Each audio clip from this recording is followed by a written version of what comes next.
You are listening to Miller and Moulton, exclusively on the Florida Sports Network. And now, here's Mark Miller and David Moulton. Top of the morning to you. Let's get over the hump together, shall we? How the heck are you, Miller and Moulton, on this Wednesday? Hope your week's going well.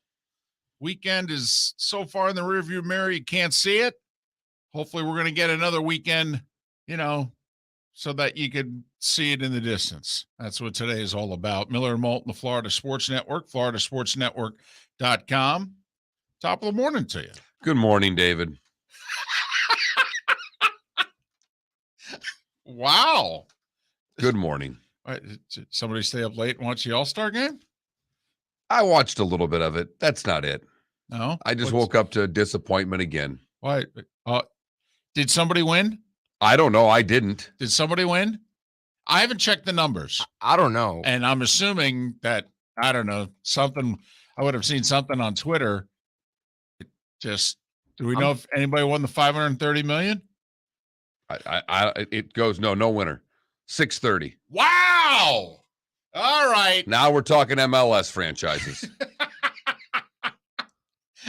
You think there's a chance you could buy something? Is that what you're saying? What would you minor league team or an arena? You could have one or the other. What would you buy? The arena. Okay. I'm just asking. No need to be, hostile. I didn't think that was hostile. I just thought it was very arena. It was very defiant. You asked me a question. I had a very that's true. definitive answer. You were just adamant. That's true. My bad. If I came off mad, I'm still a little shocked that I didn't win the Mega Millions last night, David. You're shocked. And appalled. Well, I can understand the appalled, right?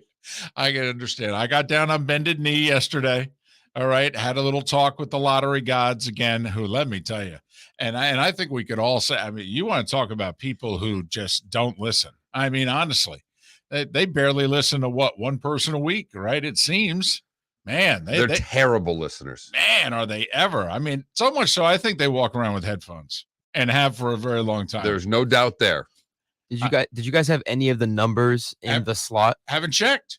I don't know. The very first one. Oh, really? Really? I had the second one. So, Mark, you and I, we were close. All right. Here's the thing. By the way, potential for a poll question. Oh, I think so. Anyway, potential for a poll question. So when you play the lottery, how do you do it? Like, A, do you just do quick picks? All right. Or B, do you have numbers? Whether it's your birthday, your wife's birthday, child's birthday, favorite numbers. Do you have a system? Well, obviously, if you do, your system sucks. Well, most everybody's system does. My wife has been playing her late father's lottery numbers since he passed, and he died 21 years ago. Now, this is the Methodist minister. You would think, we've got somebody could do some talking to somebody. He was a minister for 40 years. Showing that God does not talk to the lottery gods. Once again, the lottery god doesn't listen to anyone. Nope. Not even the big guy or gal. It makes me think of, Ellen DeGeneres' famous comedy bit in which, you get up there and you realize that God's a black lesbian. And trust me, it's about 5 minutes. It's hysterical. But back to the lottery gods. Don't listen to anybody. So that's all. We've been playing the same damn numbers. And I honestly. Well, now you can't change. Well, see, there you go. It's like being in a slot machine in a casino and you pump that sucker full of $50 worth of Those quarters. numbers are your personal money pit, David, and you are stuck with them forever. And somebody standing behind you goes, come on, man, you've pumped $50 worth of quarters into the slot machine. Well, I'm not leaving now. This thing's about ready to blow. So, yep, there. So, Mark, now what happens? we're playing the numbers. And then I, of course, I'm like, well, these numbers aren't worth squat. Right. So I need to dump more money into this money pit. I'll do the quick picks. You do the numbers. There you go. Right. There you go. Right. So once again, like a gambler, just keep, wow, I lost. What's the Hawaii line? I feel that's what quick picks is. It's the Fresno State and the Hawaii games. That's what quick picks are. You play your numbers, you lose. What's the most you've ever won in a lottery? Oh gosh, I don't know. A couple dollars. Yeah, that's what I mean. I honestly think. Maybe a $20 scratcher once in my life. I don't think I have had that. I don't think my wife's had that. I honestly think we referred to my late father-in-law as the Rev. Okay, I honestly think the Rev's numbers have made us $4, the most that he's made us. Yeah. Well, it's an exercise in humility. I think that's what he wants for you. Patience, humility. That's what ministers are big into. So he's helping teach still to this day, David. I look up and I go, come on now. I've been married to your daughter 26 years. Most of them good. I'm a decent guy. She's going to give over half of this away. I mean, come on now. Have a little something for the effort. No? Zip, zilch, nada, David. That's how it goes. Zip, zilch, nada. Just put it on my head. Pupkis. So a possibility of a poll question there. Do you do the quick pick? Do you have some sort of numbered system, or do you just not play at all? Well, there you go.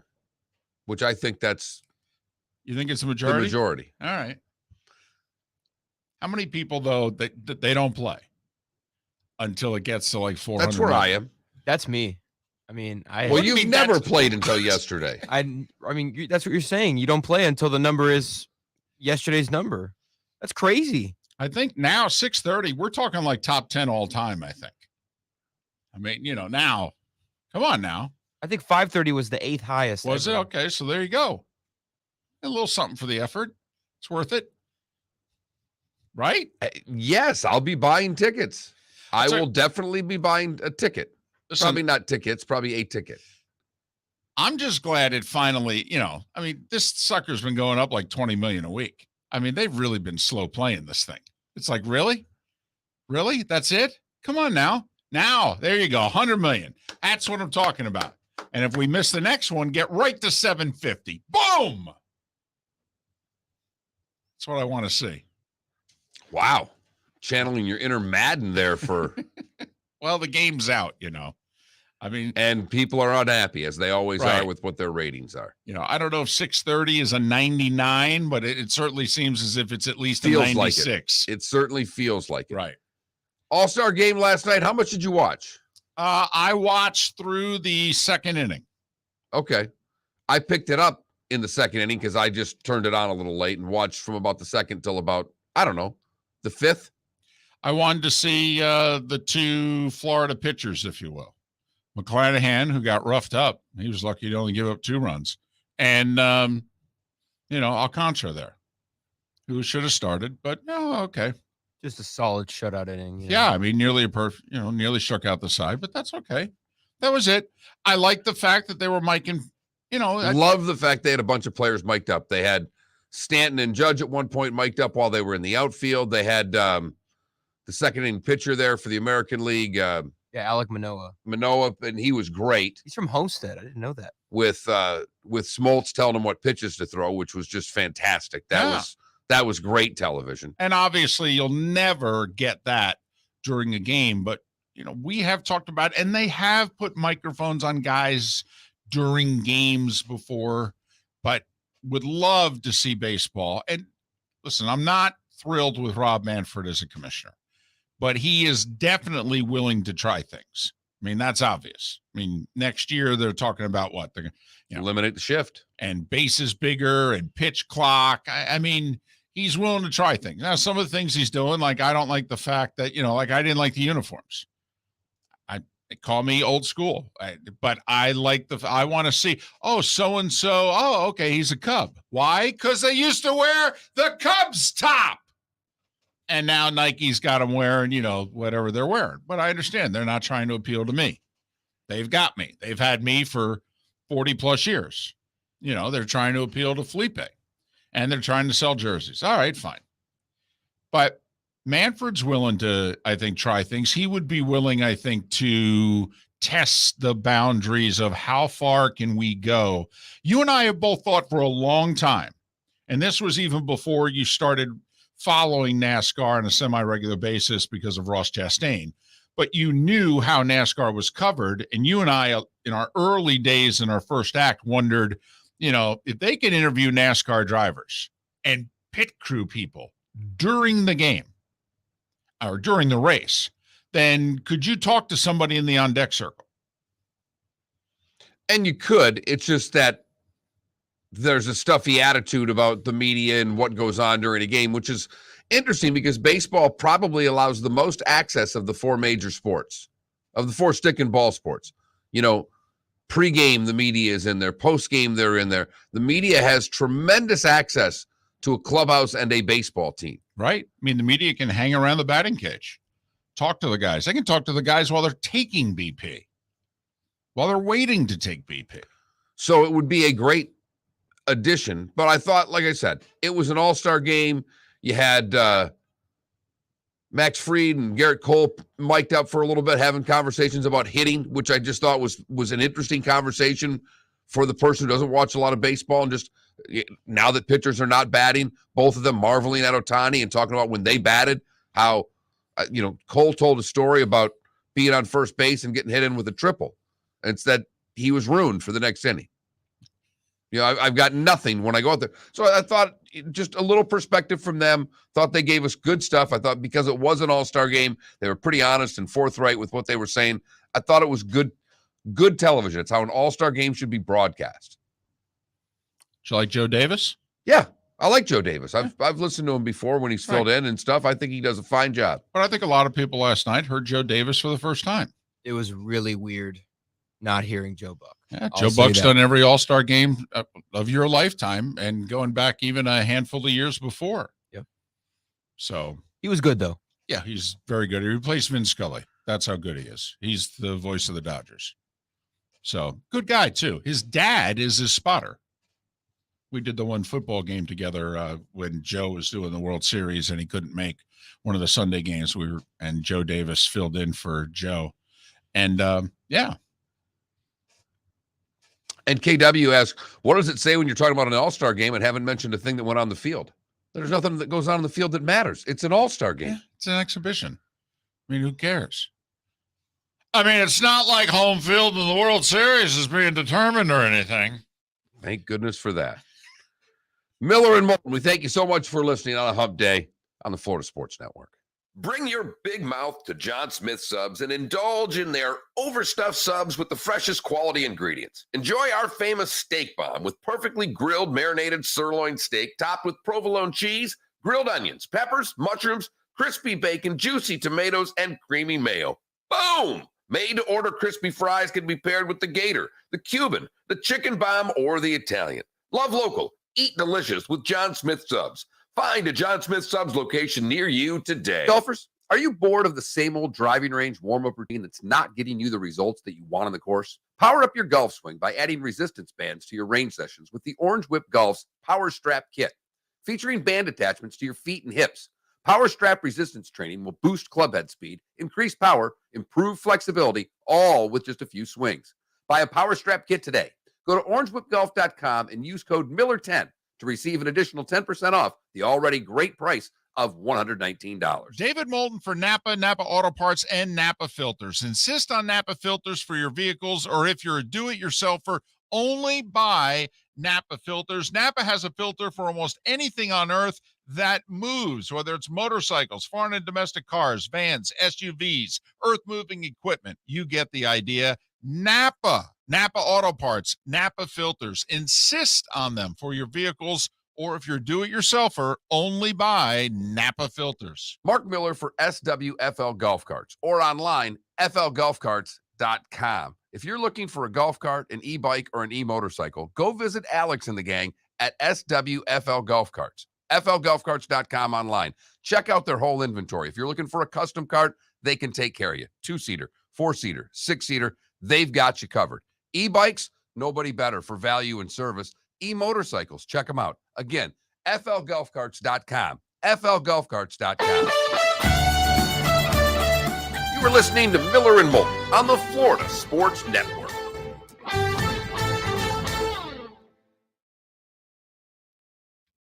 Signs in one day. Signs in one day. What's up, Twitch chat? How's it going?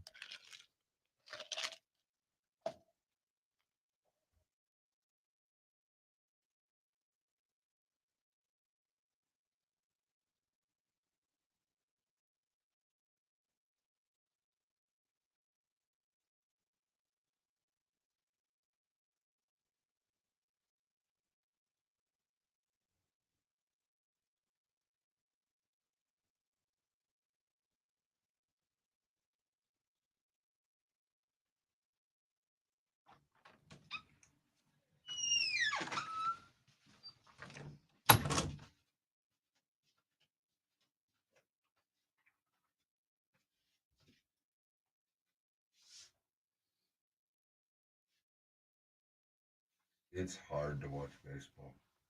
Slow. It's not any slower. The ball's just never in play. Right. It's not that much slower. Right. It does feel slow because the ball's never in play. You watch a couple innings and runners aren't in motion. And nothing's happening. Right.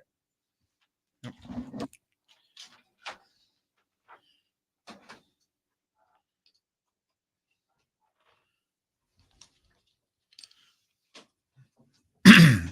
So, Mark, you've seen Breaking Bad before, right? Yes.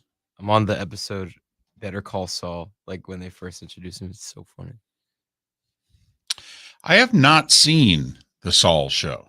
Worth getting into? I know it's ending, but is it worth binge watching? I think it's great, but I think you don't need to watch Breaking Bad, but it's a lot better if you do. Okay. That's why I started watching Breaking Bad, because I kind of want to start watching Better Call Saul, but I'm like, no, I have to watch Breaking Bad first.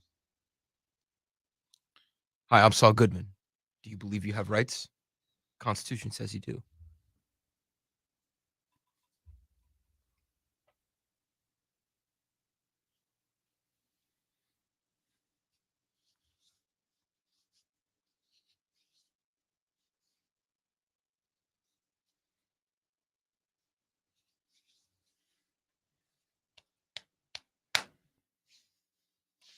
Barkley's meeting with the LIV tonight.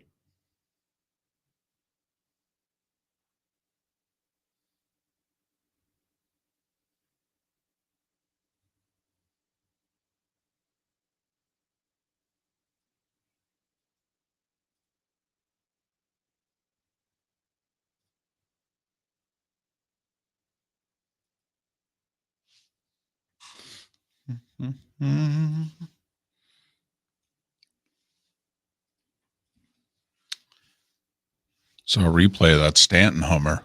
Ooh, Yeah. wee. Stanton in his first All-Star game since 2017.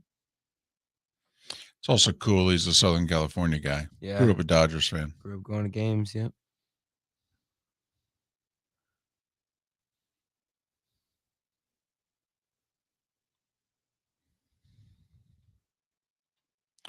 Morning, Bigum. Next at bat, too, Buxton going yard. Yes, sir. He just tomahawked that fastball. Oh, yeah. If he's healthy, Sure. they win.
10 seconds.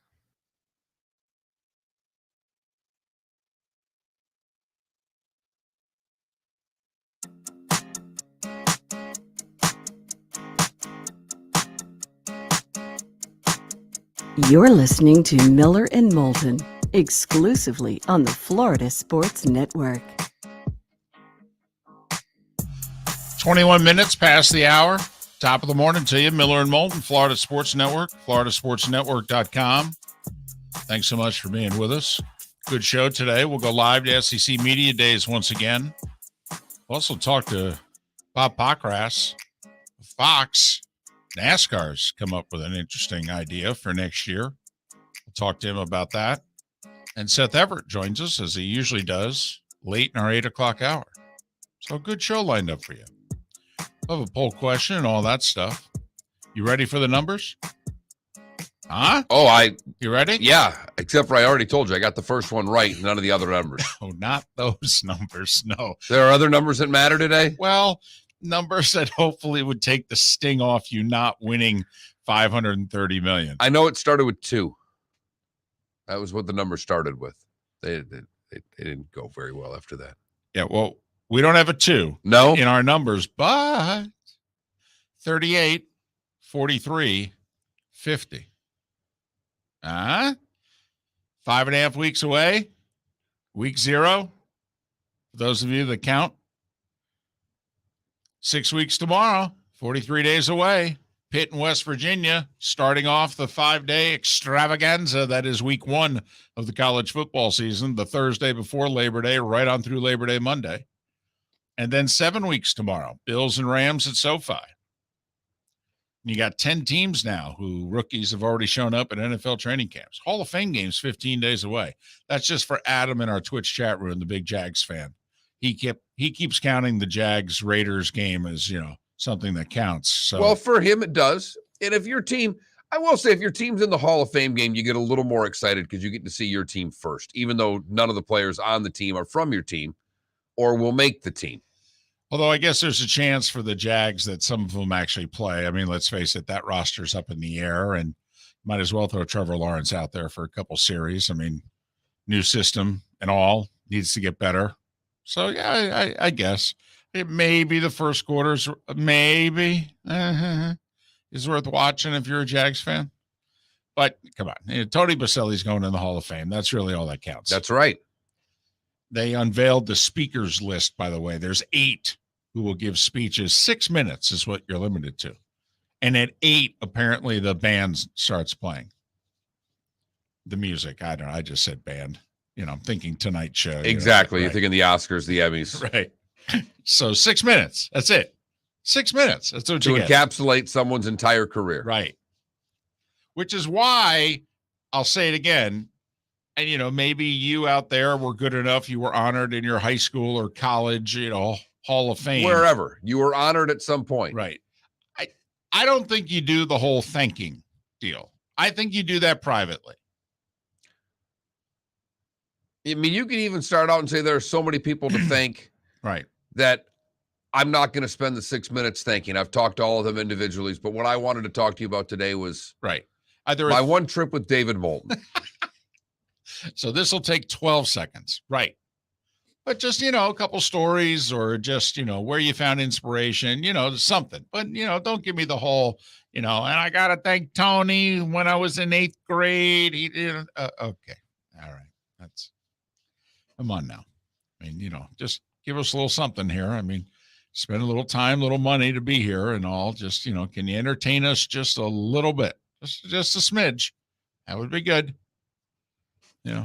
I got you. It is their day after all. They can speak about whatever it is they want. No, they can. They don't have to.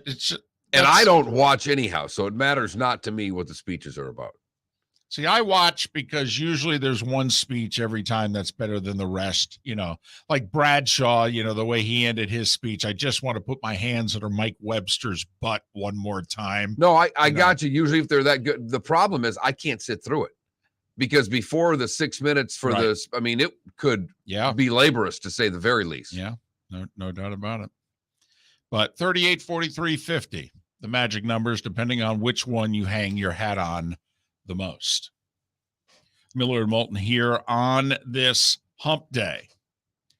Rob Manfred, you know how it works, Mark. Right before championship rounds and right around all-star games, commissioners make themselves available and they get asked about, the state of their league and life in the pursuit of happiness. So, of course, Manfred was asked about expansion. And Tony Clark, the player association guy, he's like, we're all for it. Really? That. Right. A union head who was in Wants favor more jobs. Right.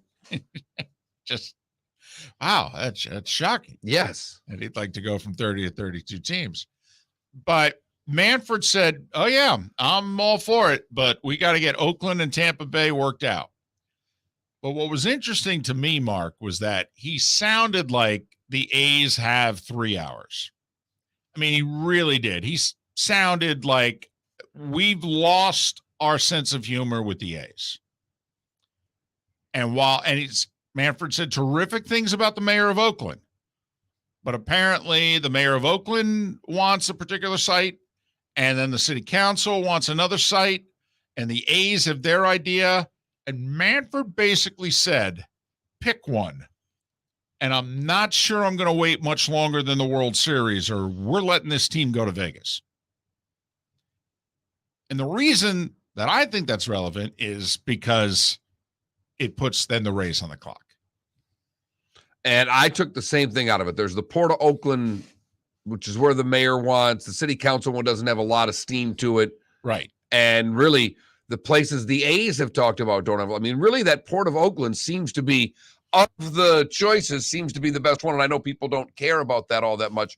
But to further what you're saying, it almost seems as if they've got point A in Oakland, point B in Vegas, because the other Oakland opportunities don't seem to have a lot of there. Well, and even if they did now, Manfred gave the impression yesterday in which, listen, I'm not going to wait around long enough.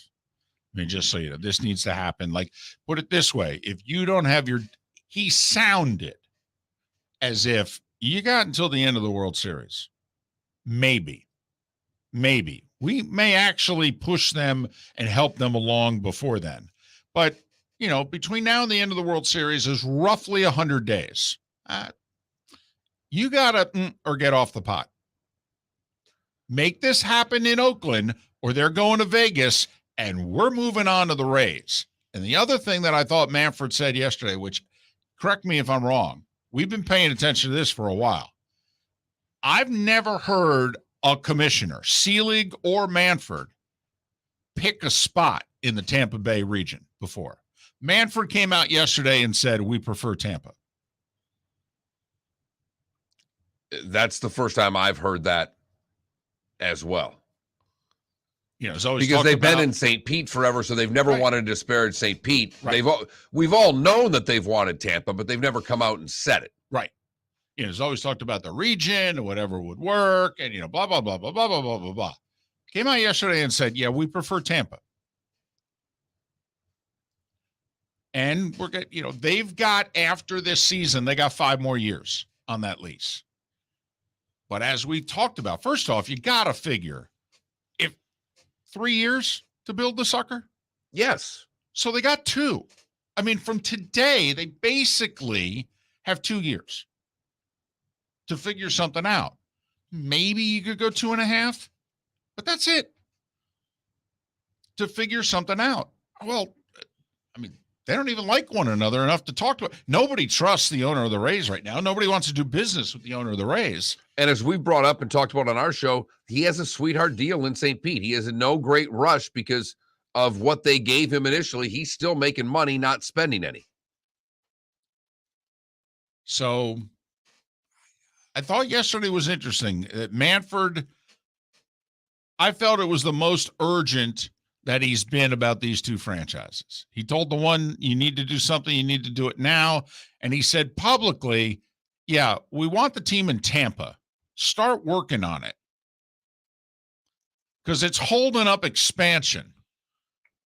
Well, there you go. Now there's a reason. There's actually a numerical reason. Lots of them. I was going to say to get this done. 3 to 4 billion. Miller and Moulton. Still without 530 million on the Florida Sports Network. Golfers, are you bored of the same old driving range warm-up routine that's not getting you the results that you want on the course? Power up your golf swing by adding resistance bands to your range sessions with the Orange Whip Golf's Power Strap Kit. Featuring band attachments to your feet and hips, Power Strap resistance training will boost clubhead speed, increase power, improve flexibility, all with just a few swings. Buy a Power Strap Kit today. Go to orangewhipgolf.com and use code Miller10 to receive an additional 10% off the already great price of $119. David Moulton for Napa Auto Parts, and Napa Filters. Insist on Napa Filters for your vehicles, or if you're a do-it-yourselfer, only buy Napa Filters. Napa has a filter for almost anything on earth that moves, whether it's motorcycles, foreign and domestic cars, vans, SUVs, earth-moving equipment. You get the idea. Napa Auto Parts, Napa Filters. Insist on them for your vehicles, or if you're do-it-yourselfer, only buy Napa Filters. Mark Miller for SWFL Golf Carts, or online, flgolfcarts.com. If you're looking for a golf cart, an e-bike, or an e-motorcycle, go visit Alex and the gang at SWFL Golf Carts. flgolfcarts.com online. Check out their whole inventory. If you're looking for a custom cart, they can take care of you. 2-seater, 4-seater, 6-seater, they've got you covered. E-bikes, nobody better for value and service. E-motorcycles, check them out. Again, flgolfcarts.com. flgolfcarts.com. Bring your big mouth to John Smith Subs and indulge in their overstuffed subs with the freshest quality ingredients. Enjoy our famous steak bomb with perfectly grilled marinated sirloin steak topped with provolone cheese, grilled onions, peppers, mushrooms, crispy bacon, juicy tomatoes, and creamy mayo. Boom! Made-to-order crispy fries can be paired with the Gator, the Cuban, the chicken bomb, or the Italian. Love local, eat delicious with John Smith Subs. Find a John Smith Subs location near you today. You are listening to Miller and Moulton on the Florida Sports Network.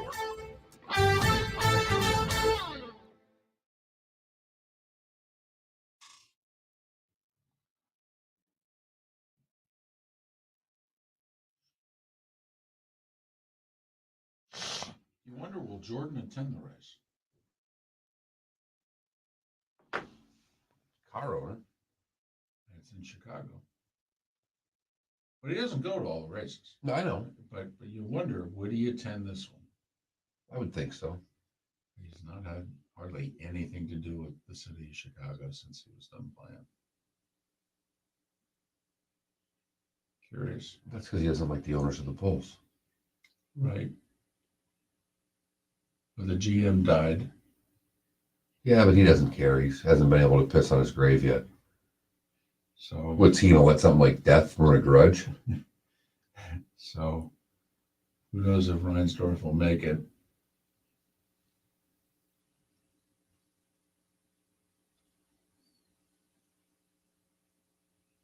How about President Trump chiming in on the Yeah. LED thing yesterday? You may not be wrong. Get your money now, boys.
Yes, RCB, the minority owners are still suing Sternberg.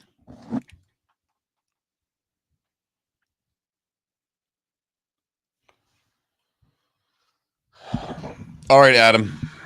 I know you don't take serious very well, but give me a serious number of wins that would make you satisfied with the Jags' direction this year.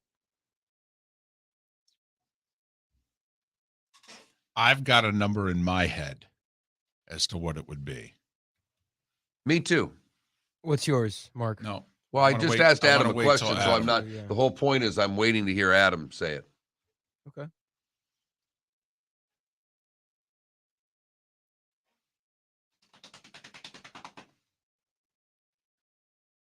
Okay. Mine was 7. Mine was 7. Mine was also 7. And you're glass half full with your team guy, so I don't think that's that horrible. You're going to get let down, but that's not horrible.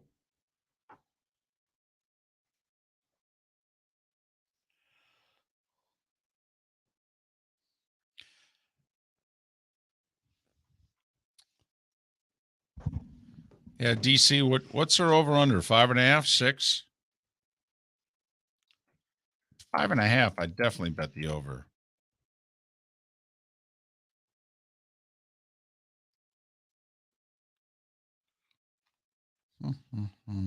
Morning, Doggist. Today is National Hot Dog Day. Oh! Got to get a glizzy today. That's a biggie.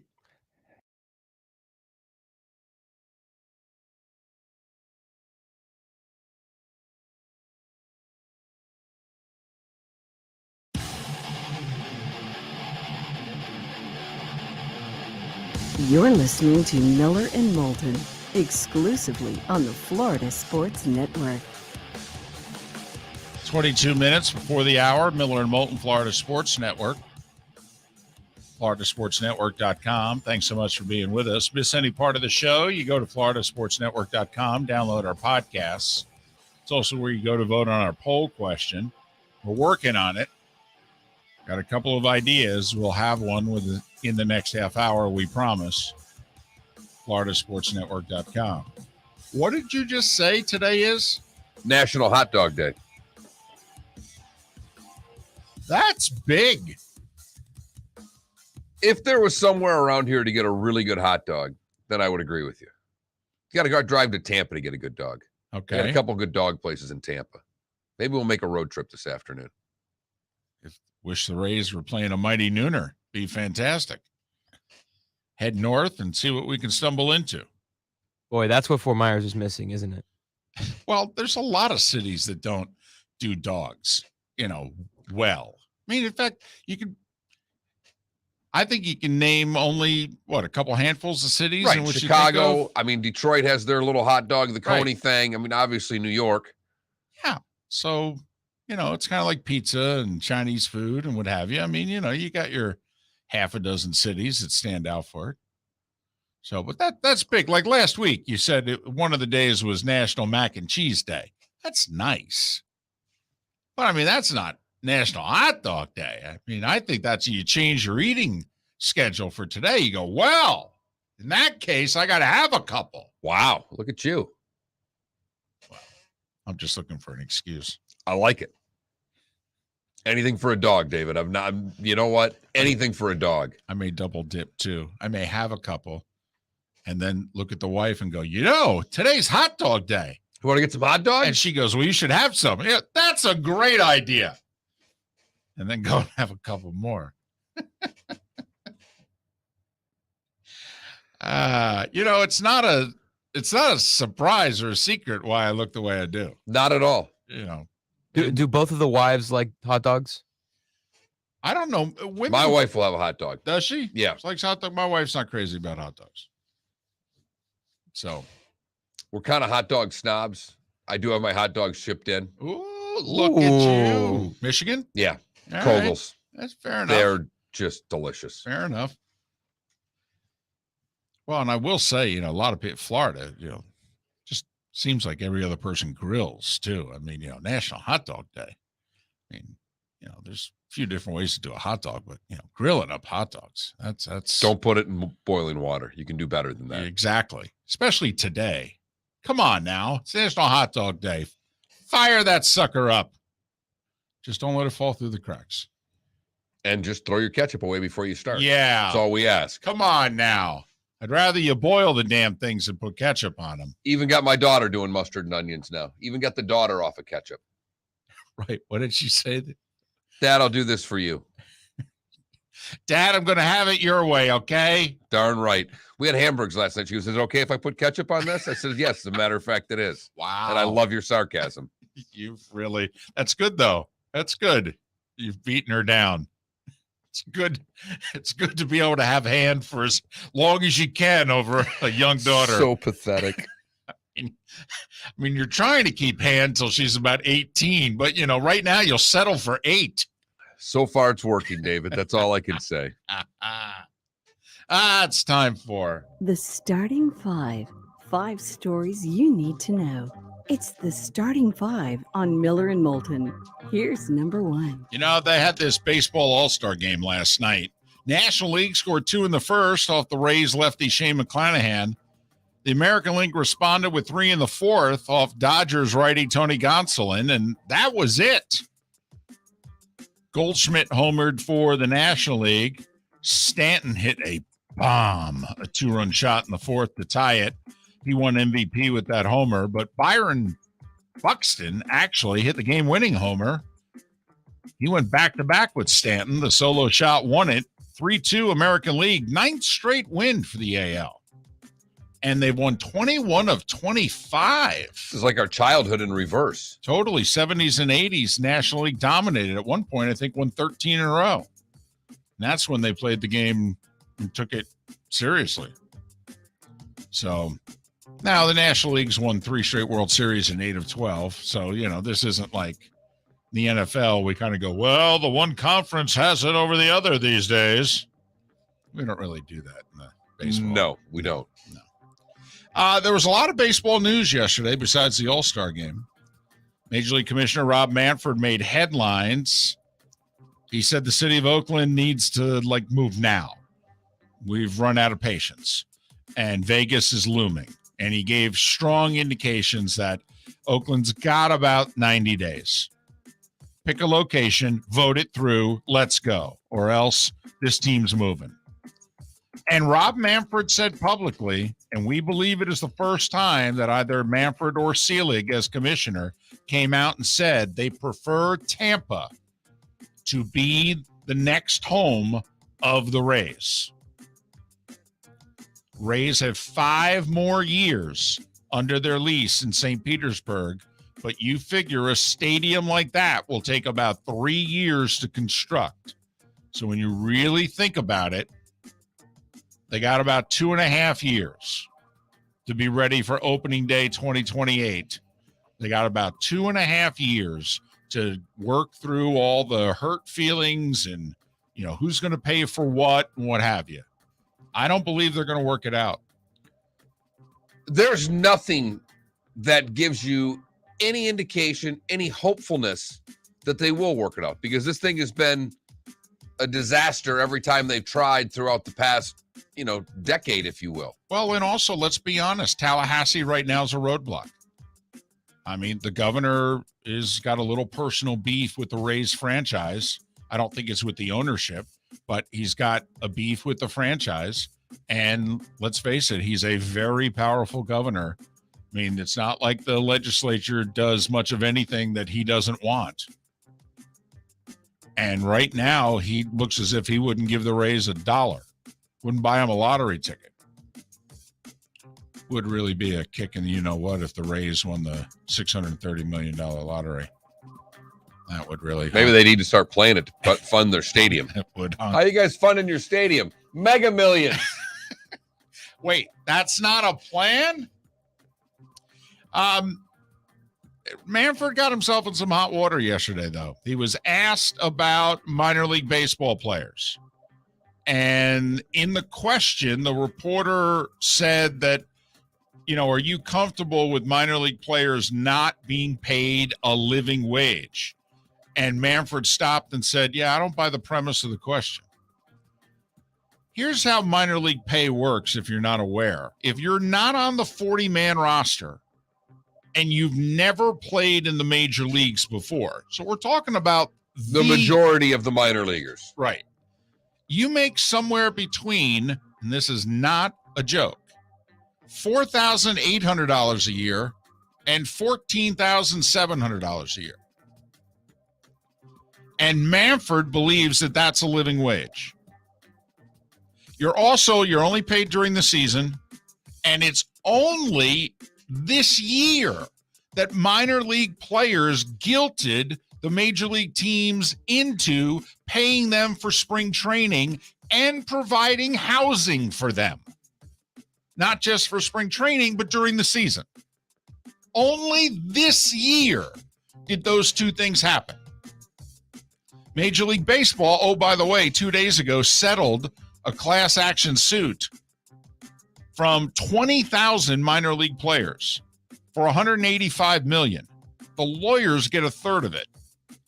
So there's about $120 million left for the 20,000 players. That's $6,000 a player. But Manfred, in a little hot water with, I believe they're being paid a living wage. Manfred, by the way, makes $17.5 million. Manfred wouldn't know what a living wage was if it slapped him in the face. Well, he wouldn't. No, obviously. Obviously. Think about that, though. You know, your kid's like an 18th round draft pick. You're going to bypass college to go play rookie ball, make $4,800. And then when September comes, you need to find a job because you don't get paid September through the end of February. I mean, this is like all the war stories of football and baseball back in the day. I mean, Mickey Mantle, Whitey Ford, and them, they had all-season jobs for 3-4 months, you know, selling cars or, you know, a friend would hire them, work here, do this, you know. I mean, it's basically like college sports and boosters. And look, the pay's pitiful. But even if it were a little bit more, they probably have to work in the offseason because this is pursuing a dream and you're trying to get to the major leagues and there are no guarantees. I mean, I've worked with minor league hockey players for many a year who were making $300-400 a week. Now their housing was provided. I always thought they provided the housing for the players. That's during the season. I thought that was standard. I did not realize until this year that was never done. No. I mean, how appalling is that? Jacob deGrom, by the way, his comeback has hit a, quote, snag, unquote. It's 2 days. His next workout's been pushed back. Mets are hoping to get him back by the end of the month. He hasn't pitched since July of last year. NASCAR announced they're bringing the street race to downtown Chicago next year in NASCAR's 75th anniversary season. The race will be July 2nd. It replaces the road course race at Road America in Wisconsin. The race will be against the backdrop of Lake Michigan and Grant Park. This is a 3-year deal, by the way. A 12-turn, 2.25-mile street course. Start-finish line, for those of you familiar with Chicago, will be directly in front of Buckingham Fountain. NASCAR Senior Vice President of Racing Development, Ben Kennedy, he's like the grandson of old man France there, says that also the Northwest and Northeast regions are areas of focus. He's interested in changing the landscape of NASCAR. More road course races. He was the one behind the LA Coliseum, you know, thing before Daytona week, and he's behind this. And so we'll see. We'll see. You know, these young drivers are starting to finally catch an audience, and this is an interesting gamble. Is this going to work in a big way and catapult NASCAR forward? Or, I mean, I'm not a road course guy.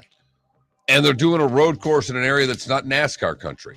No, they dropped the race that was at Chicagoland for 20 years because it was 45 miles outside the city and the people in the area wouldn't go to it. So that's why he's putting it in the city. Right. And then they're going to go to the Northeast. Another hot NASCAR bet. Right. NBA, by the way, 3 felony domestic violence charges against Miles Bridges. He's being arraigned today. I don't think he ever plays again in the league, and he shouldn't, based on the photos of the victim. Billy Andrade is going to win the Payne Stewart Award. Congratulations is given out to those with top character, sportsmanship, and commitment to charity. He and Brad Faxon have created a charity tournament. They've raised over $40 million. Henrik Stenson's defection is expected today, and he will immediately be stripped of his European Ryder Cup captaincy. By the way, Charles Barkley meeting with the LIV folks tonight. And President Trump chimed in on the whole situation. He said to the PGA Tour players, better take the money now, because in a couple years when the PGA Tour comes groveling and makes nice and these leagues merge and work together and all that, there's not going to be any money for you. You're just going to get a pat on the shoulder and say, hey, thanks for being loyal. Meanwhile, your compatriots over here, they will have gotten tens of millions of dollars. Remember, PGA Tour and PGA of America did what to Trump? Took away his tournaments. Right. Took away his PGA. And his tournament at Doral. Right. Which he owns. Yeah. Mm-hmm. Right. And this came out during our show late yesterday, but Notre Dame asking NBC for a raise. And by a raise, we mean, hey, we know you're paying us $22 million a year for the next 4 years. We're thinking 70 to 75. What do you say? And we're thinking we'd like you to do it right now. Right. Because otherwise, we're probably going to have to join the Big Ten, and you may not then be able to televise any of our games because we could help influence what networks get part of the Big Ten. And what they're going to have to pay. And Right. trust me, to get part of the Big Ten, you're going to have to pay a hell of a lot more than the $75 million we're asking for here at Notre Dame. That's exactly what Notre Dame's saying. Notre Dame's going, so think about this, $75 million for us, and then you, if you want, you could own the Big 12. And you'd pay about $300 million. You could show 2 games a day, as opposed to having to pay more than that to have Big Ten games, but no Notre Dame. What do you say? And that was the Starting Five every weekday morning at this time on Miller and Moulton. so. There you go. Once again, still plenty of meat on the bone. A lot going on.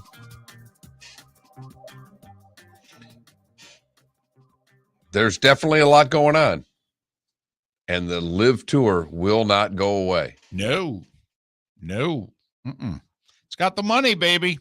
Money talks. It don't stand around and it don't walk.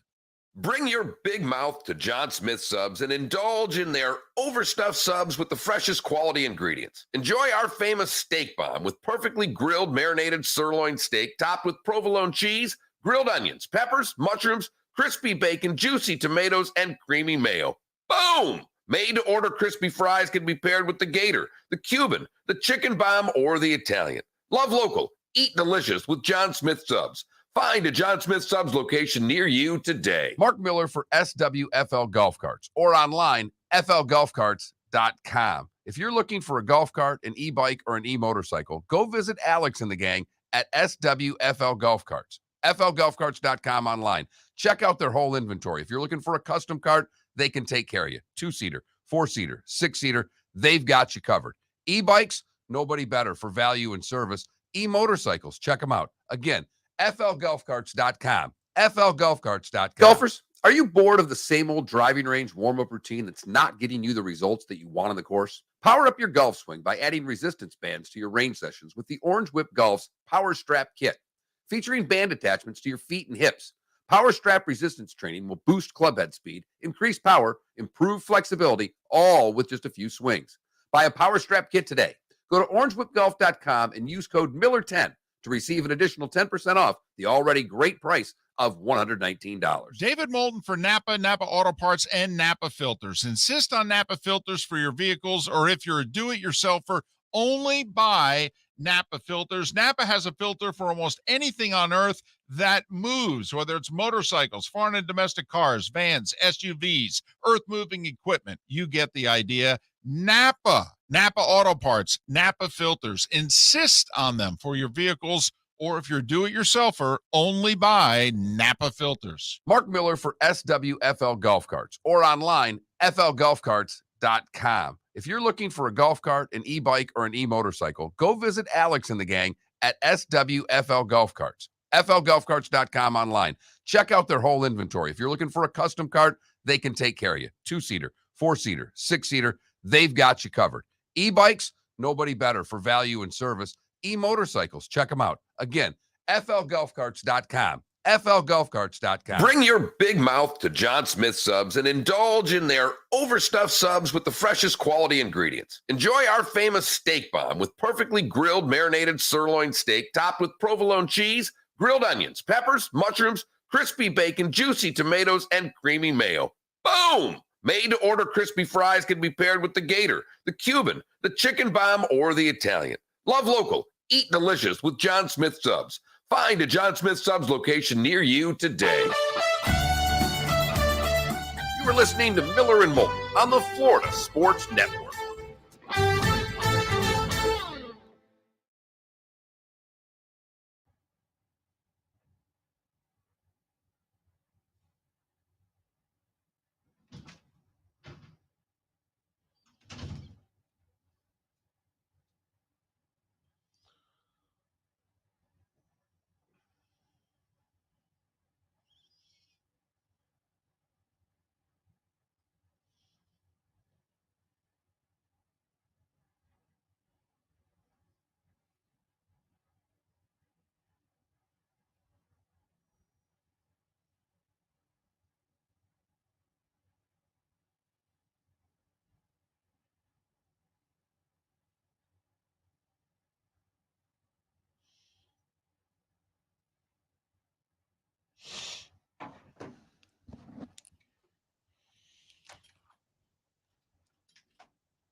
They finally gave me a new chair. About time.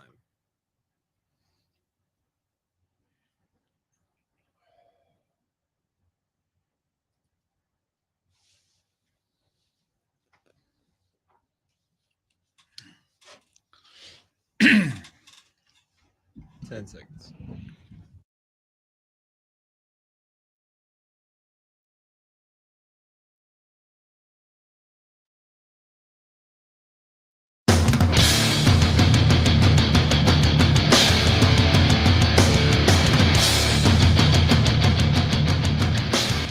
listening to Miller and Moulton, exclusively on the Florida Sports Network. And now, here's Mark Miller and David Moulton. Hour number 2 of Miller and Moulton. Top of the morning to you. How the heck are you? Miller and Moulton on the Florida Sports Network, floridasportsnetwork.com. We'll head live to SEC Media Days coming up in about 40 minutes' time. And, you and I, there was a time when we were much more excited about these conference media days. And, now I think we see through, most of what they are. But, you'd have to agree that the two biggest voices in the SEC are Greg Sankey and Nick Saban, right? Absolutely. If you want to take what they have said at SEC Media Days and believe more of it than not, neither one of them wants the SEC to go beyond 16. Nope. And both of them gave similar but different reasons why. And Nick seems adamant against the mega conferences. Does not think it would be good for college football. Correct. Which is funny for a guy who is the standard in college football, and you would think that he would be more for the haves than the have-nots. But he, all but put those words together and said this would not be good for college football because, as he said rhetorically, what would happen to the other teams not in the super conferences? We're not even going to talk about the rest. I think he was just thinking about the Power 5 schools that are going to be left out of the super conferences. We're not even going to get into the other 65 schools that are playing Division 1A football, never mind FCS and what have you. Are those schools playing for anything now? These schools that we're talking about getting left out. And I get what Nick's saying. But I do think it is rich that the SEC commissioner and the leading coach in the SEC are talking about the have-nots, because I don't think they're interested in the have-nots. They never have been. They never did a new TV deal thinking about, well, if we end our deal with CBS and go with ABC, ESPN, how's this going to affect the little guy? It is a righteous statement now that NIL and the transfer portal and super conferences are there, and there maybe is a chance, as you said yesterday, David, if the conferences get bigger, that it would benefit the Big Ten more than it would benefit the SEC. And maybe the SEC sees that, and they're trying to end this right now while they're on top. But Greg Sankey was the driving force, and based on what he said Monday, still is the driving force behind, I can go to a 12-team playoff. Well, think about if you're like South Florida. Greg Sankey's your best friend right now. If you're going to have a relevant football program, right now you're left out.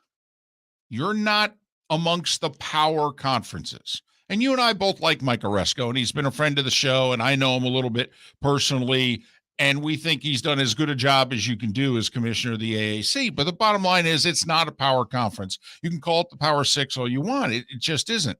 Well, Greg Sankey's plan gives a school like South Florida a chance to make the playoff. Everybody else has no interest, seemingly. Even though Greg Sankey could easily just be like, I'm just going to wipe out all the competition. Force them to officially go the AAA route. We're just going to go from 130 schools down to 40 right now. Boom. We'll cut 90 schools out. I don't care.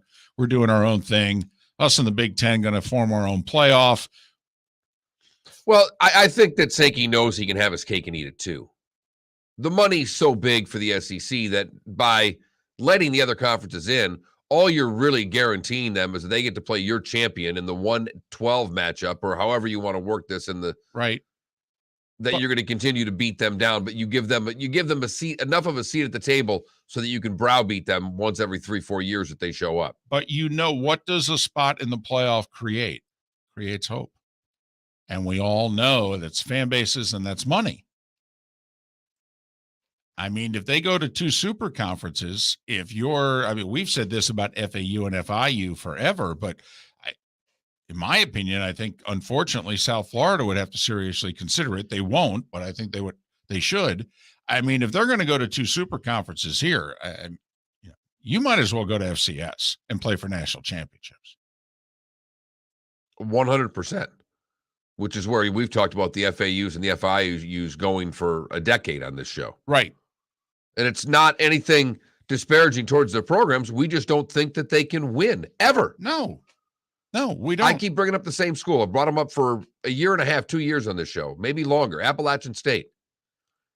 Since they made the move to Division I, they've won every bowl game that they've played in. Has it benefited them? I really don't know. It is a fascinating question. We need to get somebody who covers them and has covered them for a while on the show and say, okay, 15 years ago, you guys were winning national championships. You made the transition. You bumped up. You've done pretty damn well. Really well. Thank you very much. In fact, you probably the gold standard for schools in the last 10, 15 years that have made the jump up. You and Coastal Carolina. All right. Were you better off 15 years ago or now? And you guys are crushing it now. You're doing as well as realistically you can do. Were you better off playing for national championships as opposed to being a really salty 8-9 win school that can win a lower bowl game? Which is better? And I'd love to know. And if I'm running the FAUs and the FIUs of the world, I'm really interested in their answer. Because if they think they were as well as they're doing, if they think it's a push or they were doing better off 15 years ago, well, then hell, let's go play for championships, baby. Right. Let's take those 23 scholarships that we don't have to pay for away. Right. Save money and win. Huh. How about that? Especially FAU and FIU. If Miami's an hour and a half away from being Miami again, I mean, think about what little it's. I mean, they've had a window here. They've had a generation to both make waves. I mean, remember, Cristobal was at FIU. He actually won a couple games there, brought some kids there. Kiffin. Schnellenberger creating FAU, Kiffin at FAU. I mean, they've had their moments when Miami had a lost generation of football here. If we think Miami is about to go back to being Miami, you guys are invisible. I mean, you might as well drop down a notch and, quite frankly, get the kids who leave Miami for one reason or another but want to stay in the area, get those 5-6 kids a year, and they'll transfer to you and give you even a better chance of winning national championships. But what do we know? No, yeah. Continue to play, lose lots of money, and make sure those student fees pay for what you're losing. You know, and then Nick says some things that you and I both roll our eyes about. You know, he keeps talking about parity in college and football. Competitive balance, which is just laughable. There's never been competitive balance. We're like, Nick, what are you, 70 years old? When the hell's there been parity in college football? We can go back to your youth. I mean, honestly, Oklahoma's been Oklahoma since the Eisenhower administration.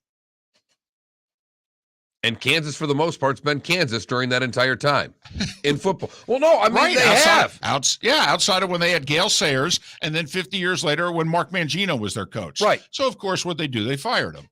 But, I mean, they've had a couple of moments. Yeah, that's it. In 5-6 generations. Right.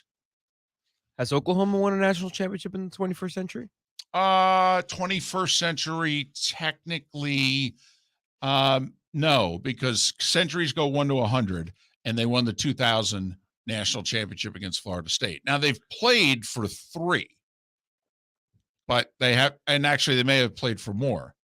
Okay, but no, they haven't won. The 2000s their last win, but they've played for 3 or 4 national titles this century. But, you know, Nick talking about, I don't think super conferences would be good for college football. Wow. I agree. Sankey said earlier in the week, we already have a super conference, basically saying we're good at 16. Right. We're it, by the way. And we're fine. We're happy being the super conference. He views the SEC as kind of like the United States on the world stage. You know, Russia makes some noise, China makes some noise, but we're viewed as we're one. We're one. There's only one in our area code. And that's how Sankey, quite frankly, views the SEC. Now, I think in 2 months when this Big Ten media deal gets announced, that the Big Ten gets to say, hey, move over. There's room for two of us. You may win more games. You're winning more championships. We're making more money. And we'll see if with the money comes the championships and what USC brings to the table. I mean, that is really, if you're running the Big Ten, obviously Alabama's had this 15-year run, but LSU's been able to win a couple titles and play for 3. Georgia's now played for 2, won 1. Auburn's played for 2, won 1. Florida's won 2. I mean, if you're the Big Ten, it's kind of like, hey, could somebody other than Ohio State? And when they show up, could you do just something? Michigan finally gets there, gets whacked. When Sparty got there a few years ago, just gets destroyed. Right.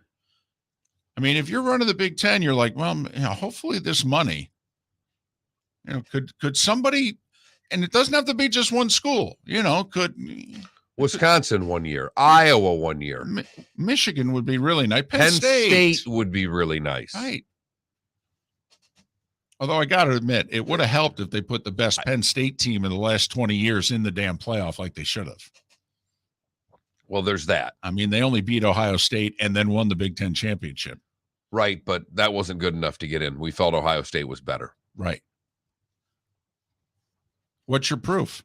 We just thought they were better. Don't know what to tell you. Yeah, but they played and Penn State won. Yeah, but it was on a blocked field goal late. I mean, come on. Oh, okay. Don't let the results get in the way of what my opinion is. By the way, how did Ohio State do in that semifinal? Oh, they got shut out. Oh, okay, good call, guys. Good call. No reason to get Penn. By the way, Penn State. I mean, what a lousy school with no tradition. Right. You weren't taking Rutgers. Right. And I'm from Jersey. No, I know Rutgers, but right. I mean, come on now. We're sticking it to Penn State. Right. I mean, you weren't even taking Iowa or Wisconsin. You're taking Penn State. I mean, but if you're running the Big Ten, you are kind of looking around going, hey, come on now. We got Ohio State, they got Alabama, but they got Georgia and Florida and LSU and Auburn, and apparently A&M's 3 hours away from. I mean, come on, can we have a second act here? Don't forget, Texas is back. I'm sorry. Well, we're getting USC, Mark. Golfers, are you bored of the same old driving range warm-up routine that's not getting you the results that you want on the course? Power up your golf swing by adding resistance bands to your range sessions with the Orange Whip Golf's Power Strap Kit. Featuring band attachments to your feet and hips, Power Strap resistance training will boost club head speed, increase power, improve flexibility, all with just a few swings. Buy a Power Strap Kit today. Go to orangewhipgolf.com and use code Miller10 to receive an additional 10% off the already great price of $119. Bring your big mouth to John Smith Subs and indulge in their overstuffed subs with the freshest quality ingredients. Enjoy our famous steak bomb with perfectly grilled marinated sirloin steak topped with provolone cheese, grilled onions, peppers, mushrooms, crispy bacon, juicy tomatoes, and creamy mayo. Boom! Made-to-order crispy fries can be paired with the Gator, the Cuban, the Chicken Bomb, or the Italian. Love local. Eat delicious with John Smith Subs. Find a John Smith Subs location near you today. David Moulton for Napa Auto Parts, and Napa Filters. Insist on Napa Filters for your vehicles, or if you're a do-it-yourselfer, only buy Napa Filters. Napa has a filter for almost anything on earth that moves, whether it's motorcycles, foreign and domestic cars, vans, SUVs, earth-moving equipment. You get the idea. Napa Auto Parts, Napa Filters. Insist on them for your vehicles, or if you're do-it-yourselfer, only buy Napa Filters. Mark Miller for SWFL Golf Carts, or online, flgolfcarts.com. If you're looking for a golf cart, an e-bike, or an e-motorcycle, go visit Alex and the gang at SWFL Golf Carts. flgolfcarts.com online. Check out their whole inventory. If you're looking for a custom cart, they can take care of you. 2-seater, 4-seater, 6-seater, they've got you covered. E-bikes, nobody better for value and service. E-motorcycles, check them out. Again, flgolfcarts.com. flgolfcarts.com. You are listening to Miller and Moulton on the Florida Sports Network.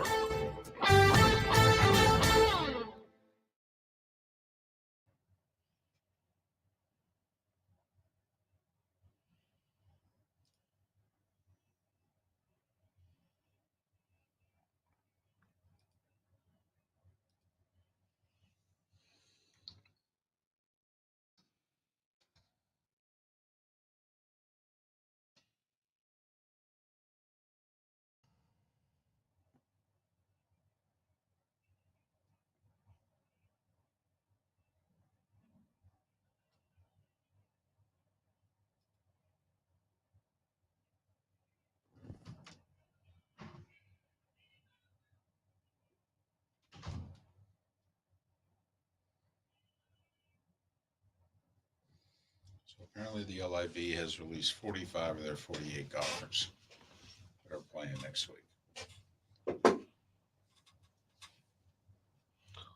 According to the Age Sport, whatever that is, it's out of Australia, saying that Cam's going to finish and play the President's Cup before jumping. Oh, okay.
Pickleball, I don't know what you mean. The draft of potential 16-team super conferences. Both conferences are going to be 16 teams.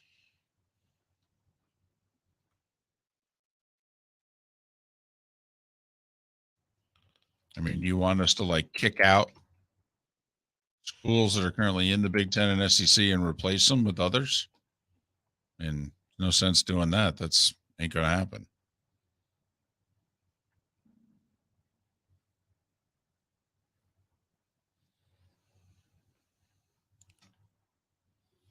I mean, does the rest of college football become the LIV? Well, no, because the LIV has money, but I see what you're saying. Like, is there anybody left outside of the big two conferences that people have interest in? If they do what? I'd just say, like, if they win, you know, if one of any of the other schools, No. I'm asking, currently at 16, do any of the other ones matter? like, right, yeah, like put USC, UCLA, and Oklahoma, Texas. Well, I think the ACC still matters. But what schools in it do you think people are interested in? Clemson's North Carolina. It's Clemson, Florida State, Miami. Okay. And Notre Dame, which So there's 4. Anybody in the Pac-12? Anybody? not really. Anybody in the Big 12? No. Okay. So I think that, like, I if the Big 12 gets $300 million, I mean, wow, I'm in the wrong line of work. I should be selling media rights for these conferences because I don't think they're worth anything. I don't think they're worth what the $75 million that the NBC is saying about giving Notre Dame. I think some of these conferences are in for a rude awakening. Maybe I'm dead wrong. I think you're going to be wrong because I think the networks are just so desperate for live sports programming. Then apparently a 1.5 rating must be worth a whole hell of a lot of money. Yes. Skip Bayless makes $8 million a year. He gets 150,000 viewers a day.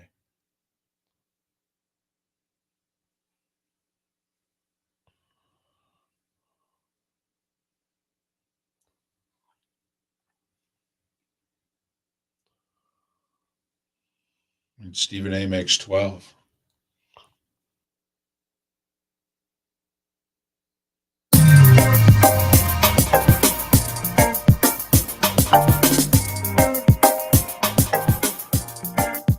Welcome back to Miller and Moulton, only on the Florida Sports Network.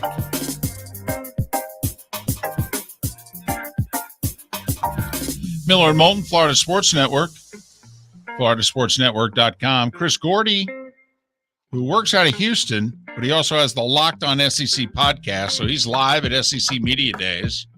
Chris Gordy to join us coming up in a little more than 15 minutes' time. Pockrass, top of the hour. NASCAR going to race in and around the city of Chicago, actually in the city of Chicago. A 12-turn, 2.25-mile course. July 4th weekend.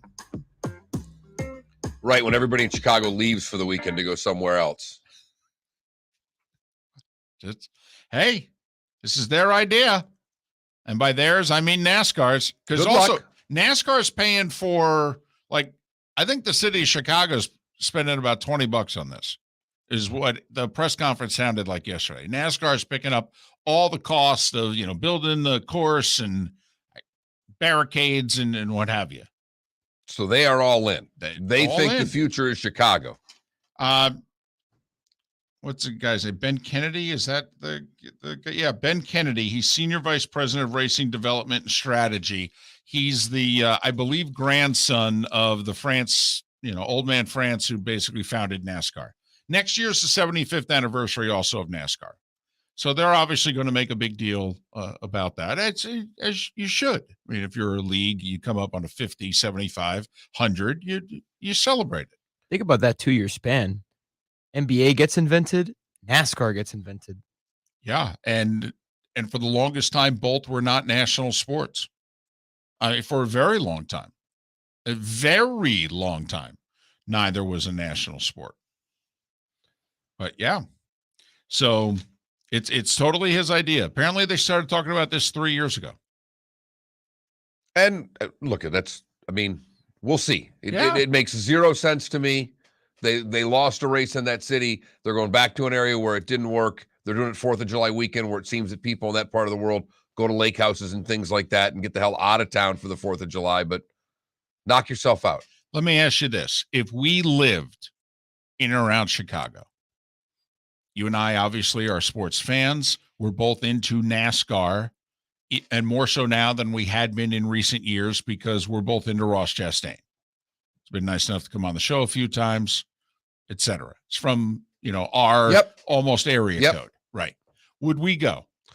If I lived in Chicago, right, I would be leaving for 4th of July weekend. Okay?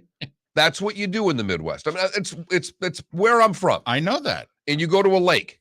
Right. You've got this big thing right on the edge of Chicago, Lake Michigan. People go to Wisconsin. They go up the Michigan side. Go to either place. I would be gone for the weekend. Okay, so this would not make you change your plans. No. Okay, well, that's why I asked. No. And road races don't do that much for me anyhow.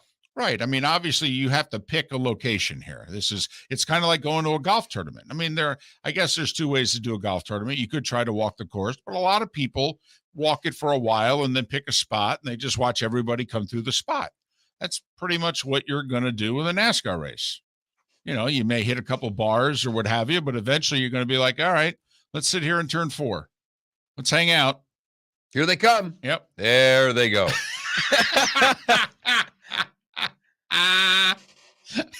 Well, I mean, come on, golf's pretty much the same. Here they come. There they go. Golf is not the same. You can't walk across the track during a NASCAR race. You can walk all over a golf course. You can follow a group. You can post up on a hole. No. Hold on a second. What? Here they come. And there they go.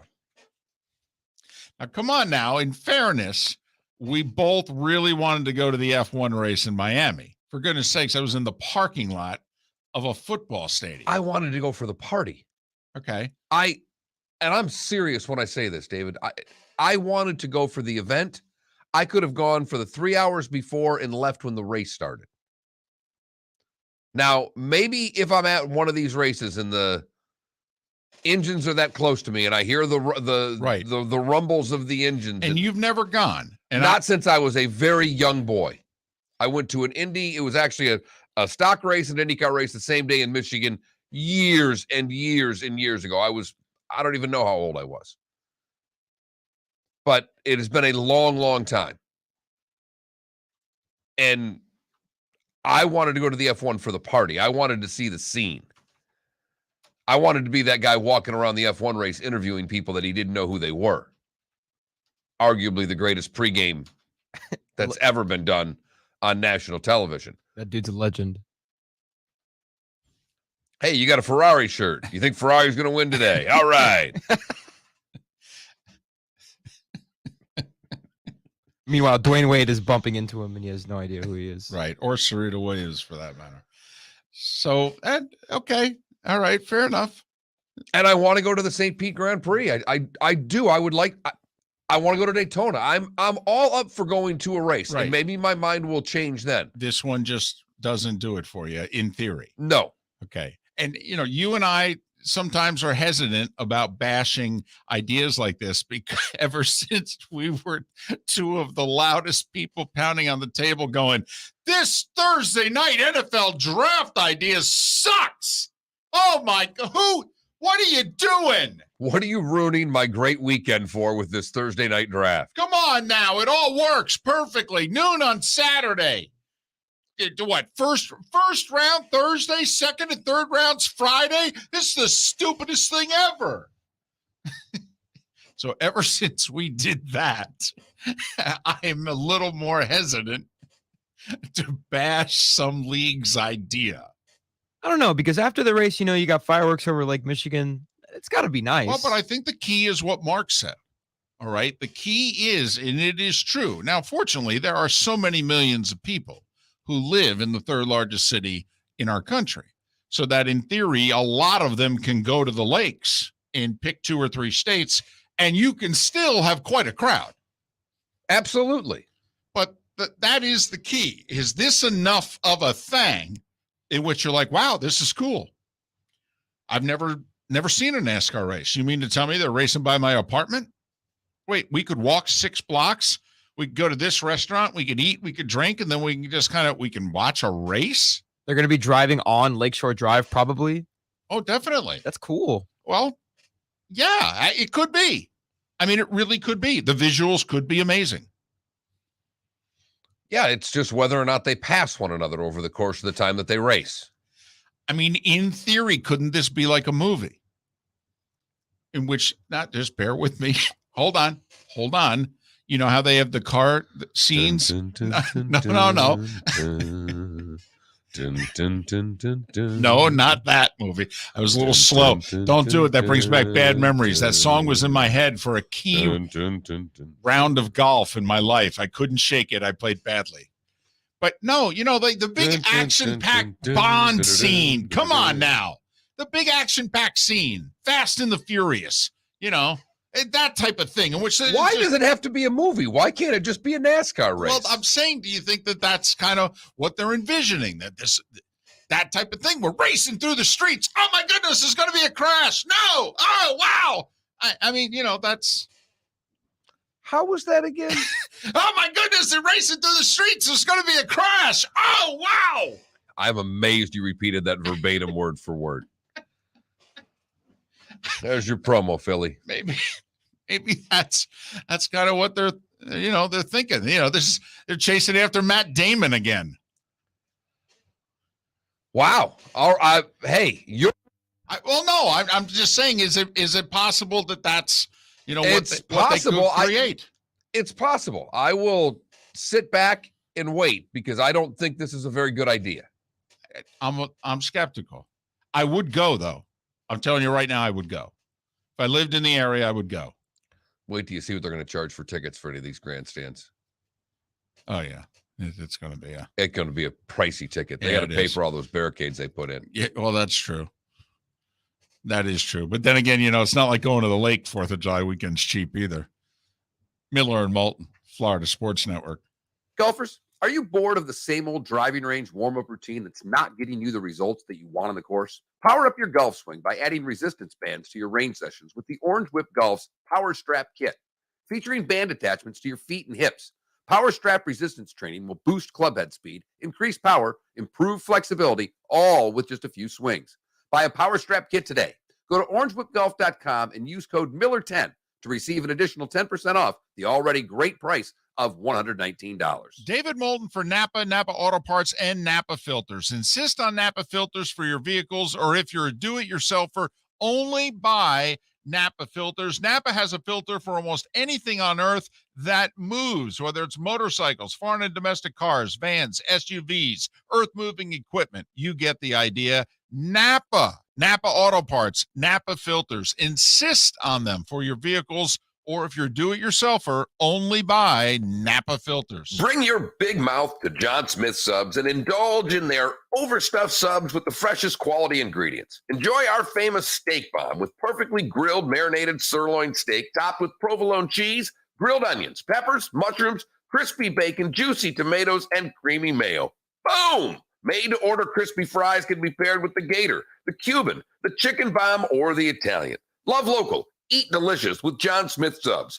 Find a John Smith Subs location near you today. Mark Miller for SWFL Golf Carts, or online, flgolfcarts.com. If you're looking for a golf cart, an e-bike, or an e-motorcycle, go visit Alex and the gang at SWFL Golf Carts. flgolfcarts.com online. Check out their whole inventory. If you're looking for a custom cart, they can take care of you. 2-seater, 4-seater, 6-seater, they've got you covered. E-bikes, nobody better for value and service. E-motorcycles, check them out. Again, flgolfcarts.com. flgolfcarts.com. You were listening to Miller and Moulton on the Florida Sports Network.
Or Big Ten's media days.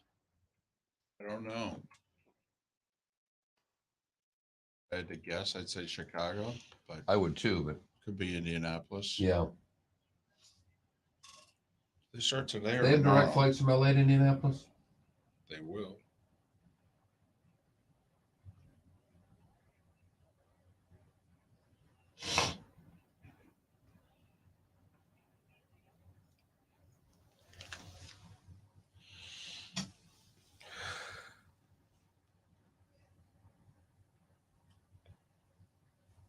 Indianapolis.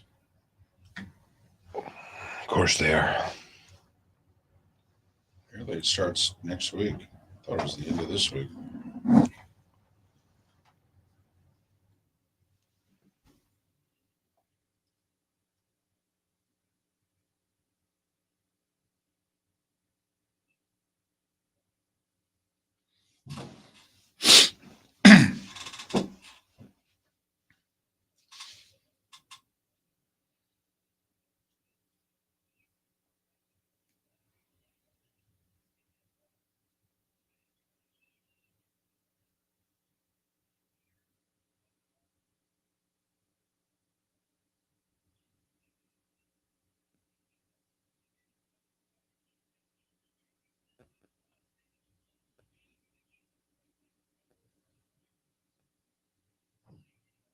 Wow. What's that? I look at what they're doing. They're doing a live shot from London about the women's Euro. Oh, it's the women's Euro. Yeah. How about that? Huh. And you see Cabrera says he wants to play one more year. Yeah. That's great.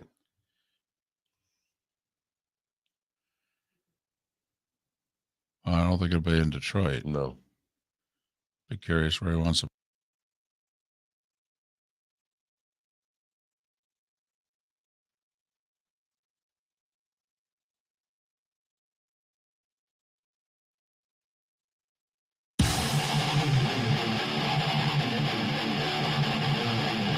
You're listening to Miller and Moulton, exclusively on the Florida Sports Network. 22 minutes before the hour, Miller and Moulton, Florida Sports Network, floridasportsnetwork.com. So you went with that lottery poll question. I did. It's all we really had through the first hour of the show. 630 million, mega millions. Nobody won it at 5:30. It's up to 6:30. And so we ask you, so what's your lottery strategy? Do you have set numbers? Do you go quick pick? Or do you not play the lottery at all? That Mark Miller, the David Moulton on Twitter, floridasportsnetwork.com. Vote in our poll question. Chris Gordy works for Sports Talk 790 in Houston, but he also has the Locked On SEC podcast. Locked On SEC podcast. Follow him on Twitter at Chris Gordy, Gordy. He is live at SEC Media Days in Atlanta. Chris, it's David and Mark. Thanks for doing this. How are you? Absolutely. Good morning, guys. Well, first off, how would you answer the poll question? Quick pick? Do you have set numbers or do you not play the lottery? I've always thought you play the numbers that you pick because I don't know.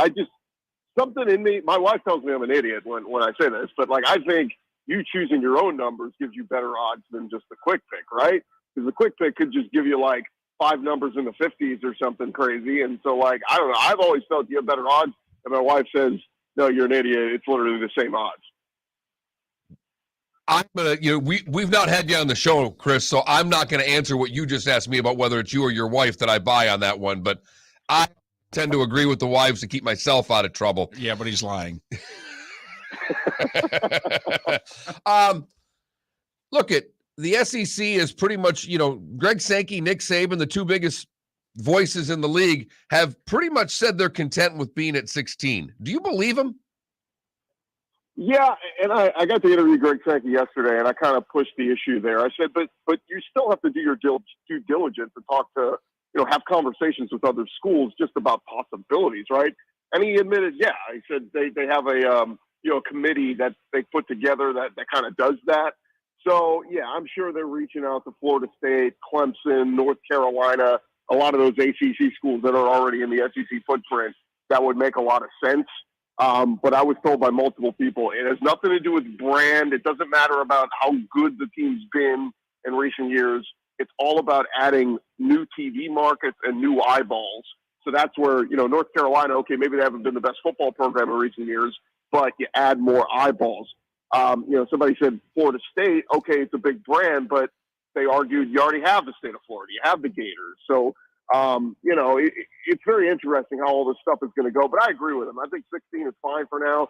if the Big Ten even wants to add a few more teams and they want to get to 20, I still don't think if you're the SEC, you overreact to that. I think you're still the strongest conference as currently constructed with the additions of Oklahoma and Texas. You're still better than whatever the Big Ten adds.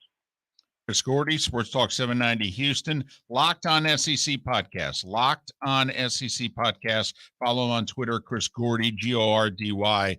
First off, if I may, who's the most popular college football team in Houston? It's very interesting. I'm in Atlanta right now, and Houston and Atlanta are very similar. They're transient cities. They're not like diehard, passionate sports towns unless the team is good. If the team's good, they show out and support their teams. And so Houston and Atlanta are very similar in that with college football, it's a hodgepodge. I mean, you can go to any, sports bar on a Saturday and you're going to find fan bases of different teams. There's actually a sports bar in Houston that has a Clemson watch party. I went there one time, it was like 30 Clemson fans. I'm like, you all live here in Houston? So it's very strange, but I would say Texas and Texas A&M are probably the two biggest fan bases. So, followed by probably University of Houston. Then you have some Baylor mixed in and LSU and stuff like that. But probably the Longhorns and the Aggies are the two strongest fan bases. Well, how good are the Aggies going to be this year, Chris? That's the big question. It's, Jimbo Fisher's getting paid, over $10 million a year to, or $6 million, whatever it is now. And it's like all this money that they've invested in him to be one of the best coaches in college football, yet it's a lot of talk. It's selling you on, man, we're going to be really good. They kind of broke through about 2 years ago. They had their best season and during the COVID year. They went 8-1. Some people thought they should have been in the playoff. They ended up going to the Orange Bowl and winning that. But, last year was really the year that people thought they were going to take the next step. They finally break through. They finally slay the giant and beat Alabama. But, on the flip side, you lose to the Mississippi schools. And so you still don't win the SEC West. And so now we're a decade into this, guys, that A&M has been in the SEC, and they haven't even won their side of the conference. So, look, I know Jimbo Fisher was celebrating and peacocking that he had the number one recruiting class in the country this year. They were hanging banners in College Station over it. You still got to go win. You still got to go prove it on the field. And, with the off-season spat between Saban and Jimbo, it's going to make it very interesting when Alabama and A&M play again this year, but it's in Tuscaloosa.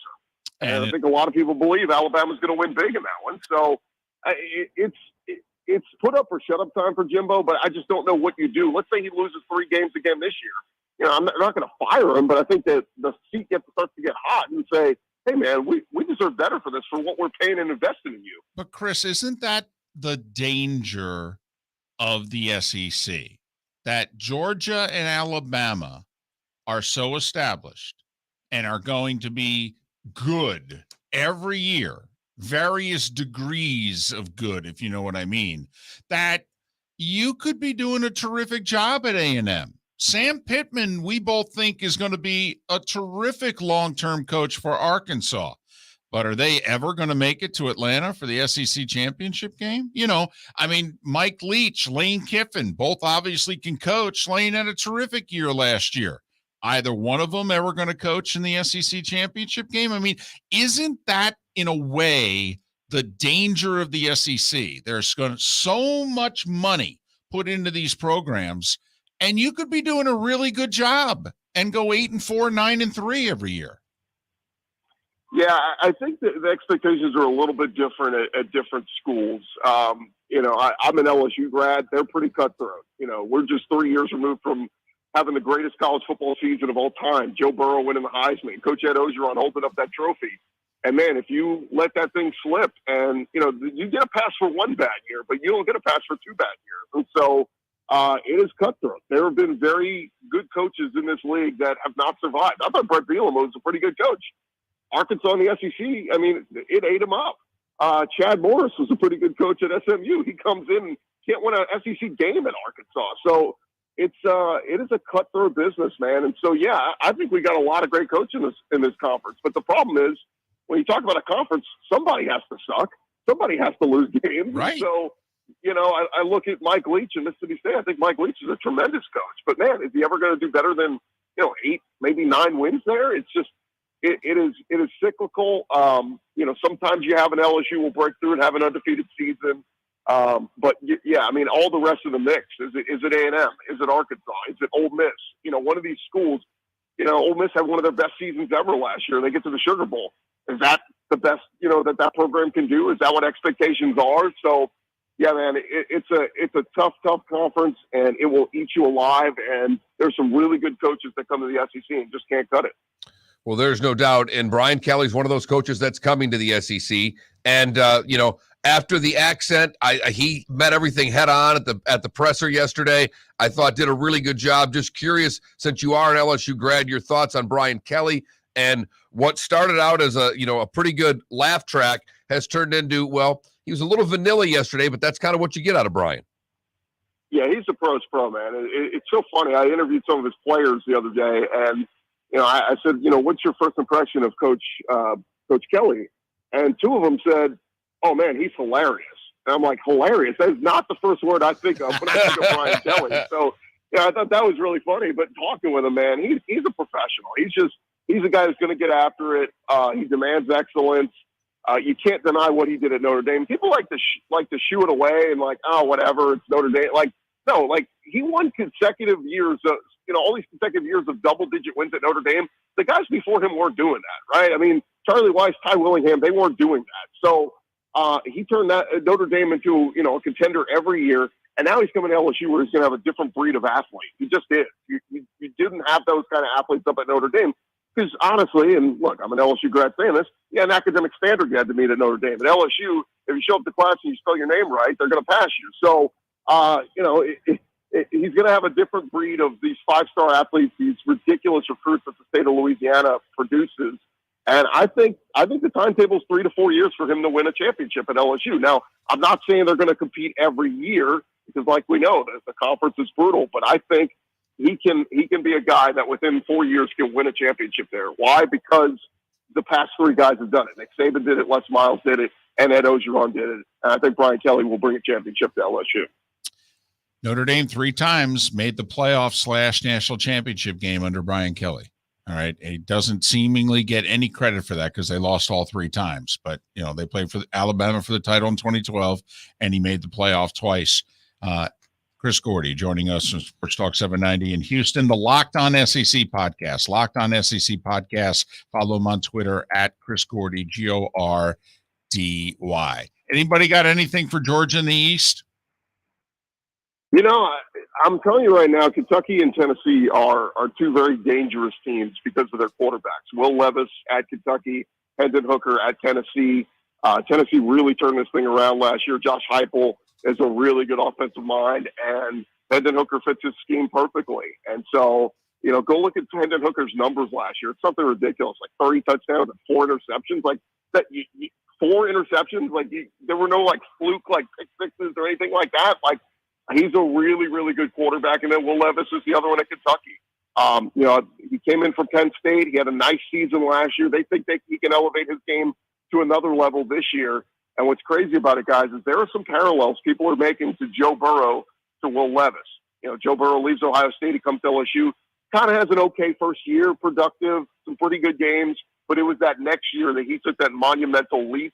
And that's what a lot of people are thinking of Will Levis. I think even, Chris Vanini, I think, has him projected in his very early mock draft for next year. He had Will Levis going number 1 overall, and people laughed and joked at it. But when you start to look at the numbers and dig into it, you go, okay, I can see how this could happen. So, look, I'm not saying Will Levis is going to win the Heisman or anything like that, but he's absolutely, a really good quarterback, and that's something Kentucky's not had in a long time. Mark Stoops, he's going to run the ball, he's going to play hard defense, but Will Levis is a kid that can maybe get Kentucky over the hump. And maybe they beat Georgia this year. Maybe, they beat Florida and Tennessee. And we could be talking about Kentucky as the team in Atlanta in December. Well, Mark, if Chris is right, it makes for a sneaky tough September for the Gators, who open with Utah. It's going to be top 10. And then week 2 host Kentucky, week 4 at Tennessee.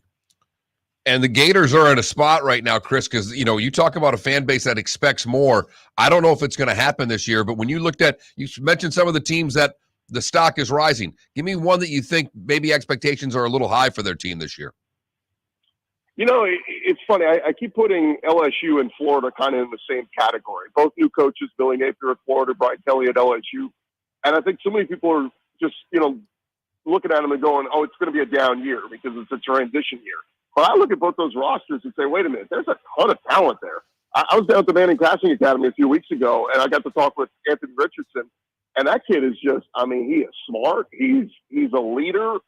He's got a huge arm. He's fast.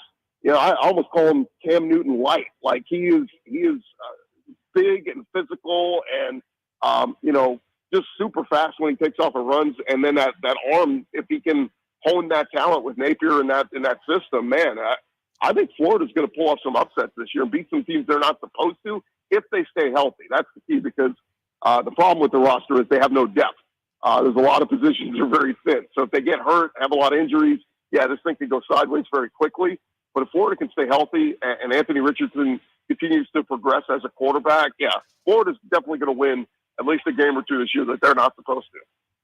Chris, thanks for doing this. We really appreciate it. Have a great rest of SEC Media Day. Safe travels. Hopefully we can catch up again before the start of the season. Absolutely, guys. You stay cool out there. It's so hot in Florida. Yes, it is. Thank you, Chris. Chris Gordy, Sports Talk 790 in Houston, but Locked On SEC Podcast. The Locked On SEC Podcast. Follow him on Twitter, Chris Gordy, Gordy. Gordy. Chris Gordy joining us here on Miller and Moulton. It is funny. I lived in Atlanta for a while, and Atlanta and Houston, as he mentioned, are very similar towns, and Atlanta doesn't acknowledge Houston as a city. They're rival southern towns in a weird way. And Atlanta doesn't like Houston. That's interesting. Right. They hate New Orleans, but that's a football thing. Right. That's a right. NFC South thing. Right. Almost NFC West, because that's really what it is. That's what it was for the longest time. But this is the actual cities, because there's a lot more. And when I lived in Atlanta, the Falcons were not even really worth talking about. But they have a thing about Houston. I always found that weird. Just wanted to know, was it A&M or was it the Longhorns? And he basically made it sound like it was kind of 1 and 1A, Yes. which means that now, obviously, that becomes a complete SEC city. And also, a lot of people from New Orleans flocked to Houston during Katrina. So it's become a dominant SEC city. Bob Pockrass talking NASCAR next. Bring your big mouth to John Smith Subs and indulge in their overstuffed subs with the freshest quality ingredients. Enjoy our famous steak bomb with perfectly grilled marinated sirloin steak topped with provolone cheese, grilled onions, peppers, mushrooms, crispy bacon, juicy tomatoes, and creamy mayo. Boom! Made-to-order crispy fries can be paired with the Gator, the Cuban, the Chicken Bomb, or the Italian. Love local. Eat delicious with John Smith Subs. Find a John Smith Subs location near you today. David Moulton for Napa Auto Parts, and Napa Filters. Insist on Napa Filters for your vehicles, or if you're a do-it-yourselfer, only buy Napa Filters. Napa has a filter for almost anything on earth that moves, whether it's motorcycles, foreign and domestic cars, vans, SUVs, earth-moving equipment. You get the idea. Napa Auto Parts, Napa Filters. Insist on them for your vehicles, or if you're a do-it-yourselfer, only buy Napa Filters. Mark Miller for SWFL Golf Carts, or online, flgolfcarts.com. If you're looking for a golf cart, an e-bike, or an e-motorcycle, go visit Alex and the gang at SWFL Golf Carts. flgolfcarts.com online. Check out their whole inventory. If you're looking for a custom cart, they can take care of you. 2-seater, 4-seater, 6-seater, they've got you covered. E-bikes, nobody better for value and service. E-motorcycles, check them out. Again, flgolfcarts.com. flgolfcarts.com. David Moulton for Napa Auto Parts, and Napa Filters. Insist on Napa Filters for your vehicles, or if you're a do-it-yourselfer, only buy Napa Filters. Napa has a filter for almost anything on earth that moves, whether it's motorcycles, foreign and domestic cars, vans, SUVs, earth-moving equipment. You get the idea. Napa Auto Parts, Napa Filters. Insist on them for your vehicles, or if you're do-it-yourselfer, only buy Napa Filters. Golfers, are you bored of the same old driving range warm-up routine that's not getting you the results that you want on the course? Power up your golf swing by adding resistance bands to your range sessions with the Orange Whip Golf's Power Strap Kit. Featuring band attachments to your feet and hips, Power strap resistance training will boost club head speed, increase power, improve flexibility, all with just a few swings. Buy a power strap kit today. Go to orangewhipgolf.com and use code Miller10 to receive an additional 10% off the already great price of $119. Bring your big mouth to John Smith Subs and indulge in their overstuffed subs with the freshest quality ingredients. Enjoy our famous steak bomb with perfectly grilled marinated sirloin steak topped with provolone cheese, grilled onions, peppers, mushrooms, crispy bacon, juicy tomatoes, and creamy mayo. Boom! Made-to-order crispy fries can be paired with the Gator, the Cuban, the Chicken Bomb, or the Italian. Love local. Eat delicious with John Smith Subs. Find a John Smith Subs location near you today. You are listening to Miller and Moulton on the Florida Sports Network.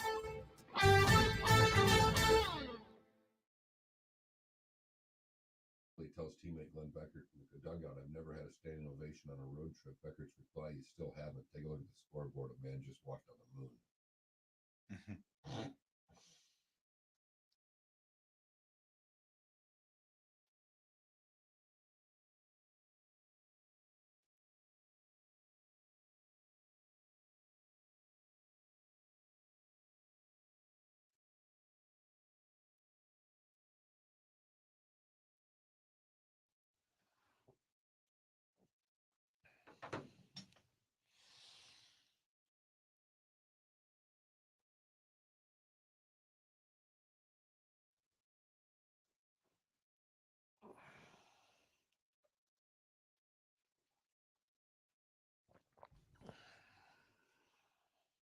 I will tell you the one thing about Chris Gordy's, their thoughts about staying healthy. It's not really the right schedule to stay healthy when you go against Utah the first game of the year. Yeah, I agree. Playing against men. Yep. I mean, they're going to, even if you win that game, they're going to push you around a little bit.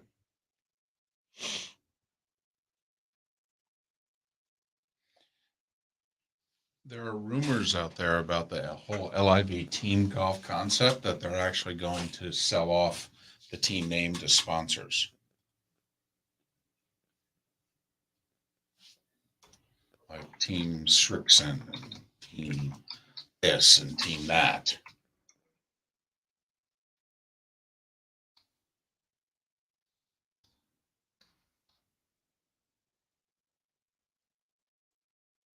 I gotta admit, this is starting to have the feeling, how sometimes how the mass national media is just totally wrong about something.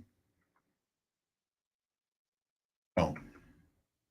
Every week, more and more people and places and things keep saying yes to the LIV tour, while the entire establishment is just motherfucking the shit out of it. If the sponsors who are doing business in golf openly go, yeah, we'll spend our money here, and run the risk of, whatever backlash they could get. How much more backlash is there going to be after this next tournament with the 9/11 people that are forming a pro? Right. I know. How much more are you going to have after this week? I don't know. I mean, think about it. They went to Portland where a Saudi drove over a teenager. Yep. Now you got this. Now you're going to New York. In the backyard of about an hour away from Manhattan, but still. You don't really, it's hard to have a tournament there without a backdrop shot of the city. Yeah. Well, you have to make sure when you do your aerials, you don't point in a certain direction.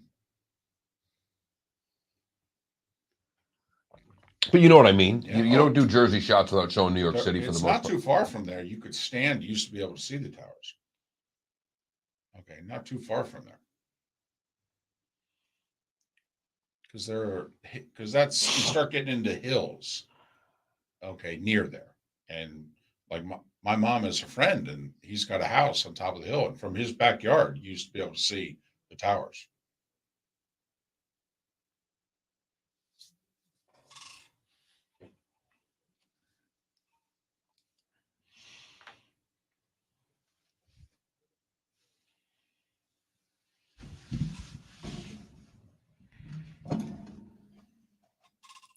Adam,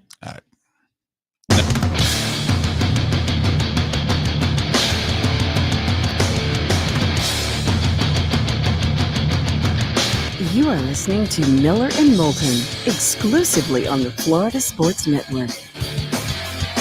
And now, here's Mark Miller and David Moulton.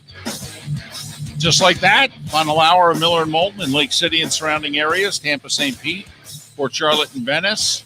We're just halfway home in the 239. Miller and Moulton, the Florida Sports Network, floridasportsnetwork.com. Bob Pockrass, kind enough to join us once again. He covers NASCAR for Fox.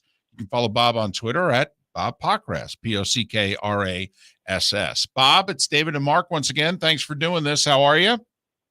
Doing great, David, and I'm doing great, Mark. Hope you guys are doing well. Well, we are. We had an in-depth discussion last hour about what NASCAR is going to do here July 4th weekend in Chicago. What are your thoughts? My thoughts is that you have to take your product to where people are, and people are in the cities. They don't often get to see NASCAR races. Typically, even the tracks that say they're in a city are often 20 to 30 miles away, like Nashville Super Speedway, 30 miles from Nashville, Texas Motor Speedway. A lot of people say that's Dallas Fort Worth. It's 20, 25 minutes from there. So what they're doing is they're going to race on the streets of Chicago, around Grant Park and down Lakeshore Drive and up Michigan, and hope that people who've never seen a race before get to see a race, at least, festival type atmosphere, something that they haven't been able to do before. And, they're going to love to have photos of NASCAR Cup cars with the Chicago skyline in the background 1 minute and Lake Michigan the next. All right. They raced at Chicagoland for a while, another track that was quite a few miles away from the city, and it went away. Do you think there's enough of an appetite for NASCAR in Chicago?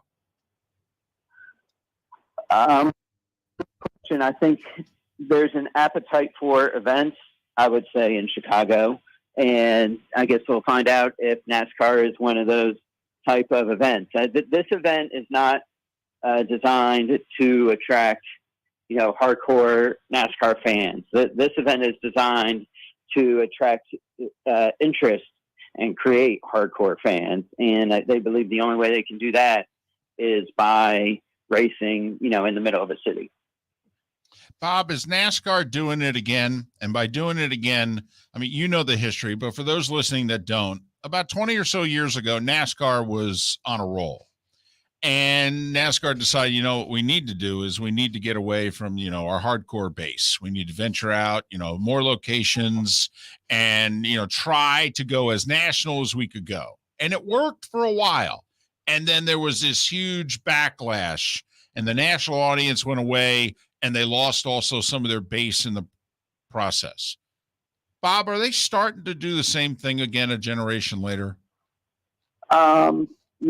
That's a great question. I wouldn't say that all NASCAR's ills were just from expanding out west, but they certainly did not connect to the grassroots race fan, and they did not do a good job connecting to the weekly short track racer and fan. And this race certainly doesn't do that. And in addition, moving a race from Road America in Wisconsin doesn't do that. The fans in Road America, they could tell the Xfinity Series drivers who they were without their fire suits on. That's the type of fan that went to Road America. Those are the type of fans that you need to have in the sport. I think there was room for both. It's, a little disappointing that NASCAR felt that there wasn't, that Chicago, I guess, just so close to Road America, that was two events, maybe, I guess, too close to each other in proximity. I think the clientele is so different, they certainly could. But I don't think it's a bad thing to want to grow your sport. It's not a bad thing to want to go to, let's face it, the car culture has changed in the United States. People aren't as enamored with cars as they were 20 years ago or 30 years ago.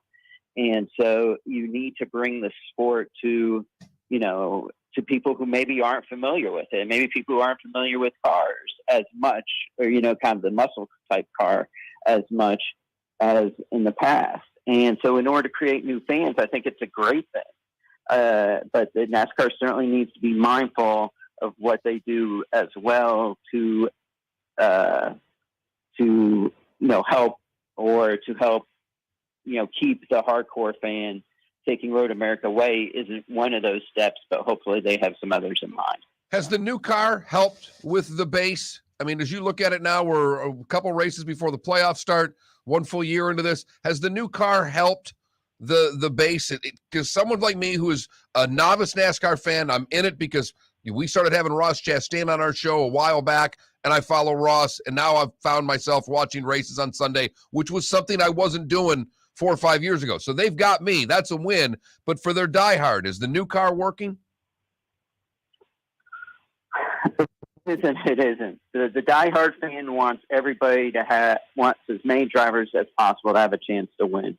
And I think this car increases that a little bit because, the teams are buying all the parts and pieces from vendors and they're not, developing their own parts and pieces.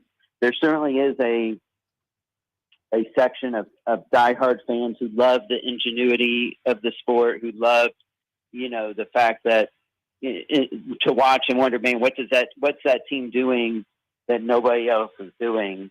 And that a little bit of that is taken away. A little bit of the ability of teams to, create their own pieces and do their own thing is taken away. And there's some people who watch the sport and really kind of got enamored by that fact. I would say the majority of fans want to see as many drivers have a chance to win as possible. And as you've seen this year with 14 winners in the first 20 races, that's certainly the case. Bob, final one for me. Does Ross Chastain have a problem? Is he just wrecking too many guys? And, I'm worried that Denny Hamlin's going to wait for payback until the playoff and basically ruin his season. So, I mean, we've had this before, Earnhardt, Bodine, Earnhardt, Rusty, we've had problems before. Does Chastain have a problem? Yeah, Ross Chastain has a problem. He has a fast car. And when you have a fast car, you're going to be racing against people who aren't used to be racing against you, and you probably aren't used to racing against them on a week in and week out basis. And you're going to naturally get into people. And when you get into people racing for the positions that they're racing for, you're going to have hurt feelings. Now, has Ross could use a little bit more situational awareness. I would say that there are times where it looks like he's pushing it. It looks like he's doing a lot more taking than giving at a time in the race where maybe it's not the most prudent. But I think that's all the learning process when you have a really fast car. And unlike a lot of these drivers, Ross Chastain hasn't had a really fast car for a long time in his career, and he's just kind of learning how to navigate the path. Bob, we always appreciate your time and your insight. Safe travels, and hopefully we can catch up early in the playoffs. All right, thank you, guys. Bob Pockrass covers NASCAR for Fox. You can follow Bob on Twitter, Bob Pockrass, Pockrass. So NASCAR big announcement yesterday. Next year is their 75th anniversary season. They're going to try to celebrate it. One of the ways they're moving a race to downtown Chicago in the city streets, a 12-turn, 2.25-mile track. Some of the funny tweets I saw about it. Will the drivers have to pay tolls when they stop to pit? Nice. There are a few other comments about gunshots and homelessness. I've stepped away from all of those. Right, I didn't go there. Right. No, it's out there. Have the race during the day. Right. Well, that is true. That's key. Yeah. Well, they're in fact, anything during the day in Chicago seems to be key. Right. Well, I mean, you don't want to have a race with streetlights. But yes, I know. Hey, being a little facetious. Listen, every major city has its good decades and bad decades. All right. And Chicago right now is going through a well-deserved rough time. Not many big cities having a good decade right now. Well, not right now. No. What it's worth. They had a great run. They had a whole generation, the 90s, the 2000s. Yeah. I mean, Tampa St. Pete's having right for a big city. That's having a good run. Yes. Championships, growth. Yep. Doesn't seem to be the crime that other cities deal with. Right. Miami's a little up, little down, for the most part up. So, yeah. But next year, July 4th weekend, July 2nd, I believe is the date. That's right, because the 4th is a Tuesday. I'm already planning vacations for next year, David. So you going to the race? Is that what you're saying? Not a chance. Seth Everett will join us in about a half an hour. Our poll question deals with the Mega Millions that nobody hit. $530 million jackpots, now $630 million. And so we're just kind of curious. What's your lottery strategy? You do quick picks? Do you have your set numbers? Anniversaries, birthdays, that sort of deal? Lucky numbers? Or are you like, yeah, I don't play the lottery. 630 million or not. I just don't play. And there are a lot of those out there that do not. Most people going with the quick pick as far as our poll question's going today, David. Oh, quick pick. Felipe, by the way, until yesterday was I don't play. And he sent us a text about an hour after the show, which he said, because of you two yahoos, I just bought my first lottery ticket. In fact, he did 5 quick picks. And so now he's a 5-time loser. Right. But, considering what he makes, $10, that was a big investment. Well, he was trying to retire early. Well, he's right. I mean, he's our minor league ball player over there. Trying to get you guys a new studio, I mean, Rob Manford thinks he has a living wage. But boom. Really? That's what you were going to do? $530 million? You were going to get us a new studio? That's one of the first things I would have done. Well, we told you had to show up, though, if you won. That's the deal for all of us. If we win, whichever one of us wins, you have to keep showing up, and you cannot walk away from the show until you bring your replacement. The only reason I'm agreeing to that deal is that there should be payouts along for everybody. If one of us were to hit that, we would take care of the other two. Totally. And so, therefore, I'm agreeing to that in case one of you two yahoos wins it. It's really the only reason. Yeah, after that, you'll probably never hear from me again. Sorry. Well, I mean, if you're walking in with a check, we could end this third act. We could be one and done. We've been 10 and done and 4 and done. We are trending in the wrong direction. We are, David, and I don't like it. But this would be a great reason to have an act end. You got to admit. Absolutely, 100%. 630 million reasons. Miller and Moulton, we thank you so much for listening. Seth Everett in about 23 minutes right here on the Florida Sports Network.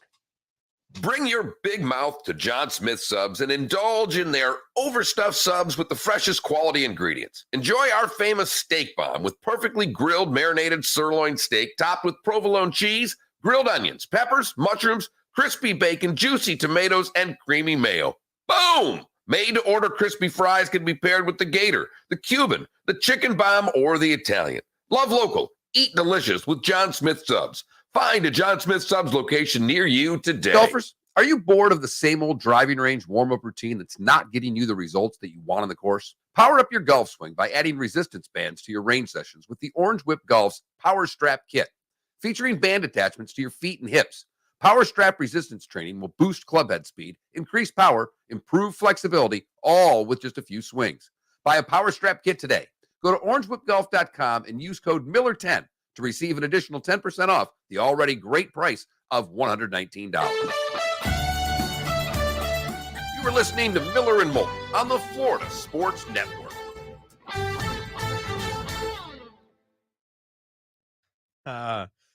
Mellow. That's a good one.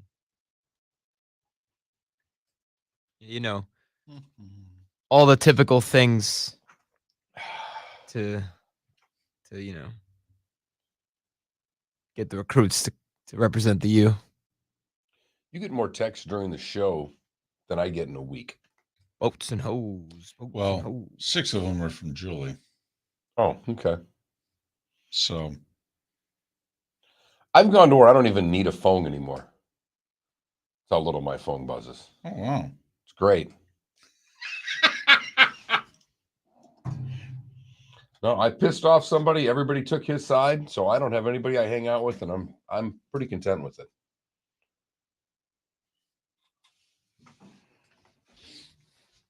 Who's that? Guy I used to work for. We had The cabinet guy? we had a Right. big falling out a while ago. Yeah, but I didn't realize so much of your social circle was tied to it. Oh yeah, he ran to everybody what a horrible person I am, and they all believed him. No one's ever asked me my opinion. Well, that makes life a lot easier. Hi, Seth.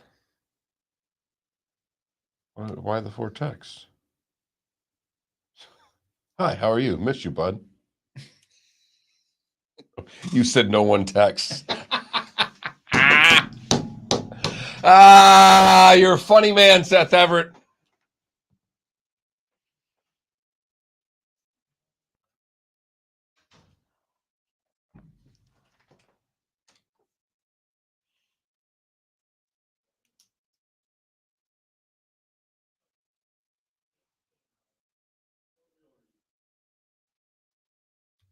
CBA. What the hell is the CBA? The Canadian Basketball Association? Oh, coming up, Brooklyn exit. Why does Durant want out? Oh my gosh. Heart-stopping stuff. Stop the press.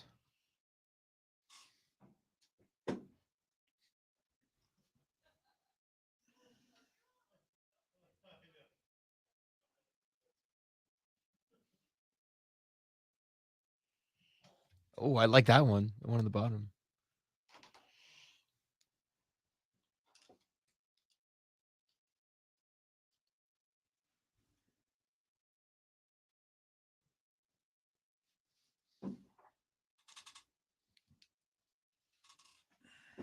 I know who John Starks is.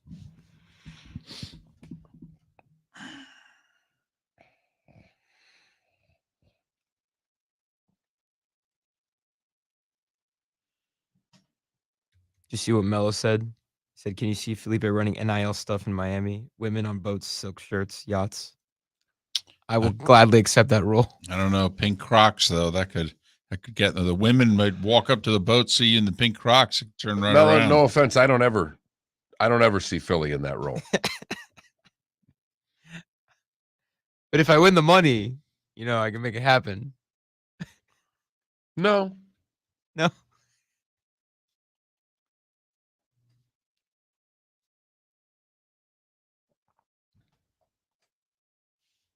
Oh, John Starks played for a CBA team? Interesting.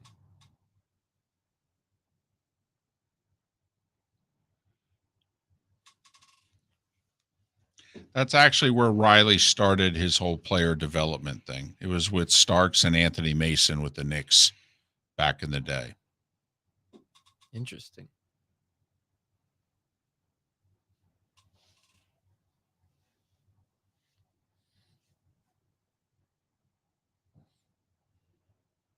This was messed up. Someone has a Twitter account called Dan Snyder's Yacht Tracker. No way. Yachts heading towards Monaco is jets in Israel right now, in case anybody wondered. I love Twitter.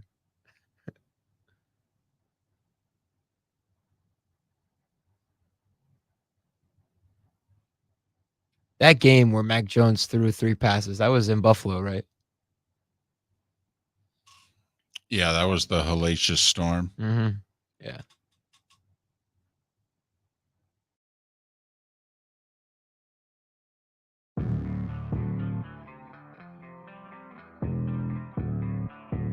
Thanks for listening. And now, more of Miller and Moulton on the Florida Sports Network.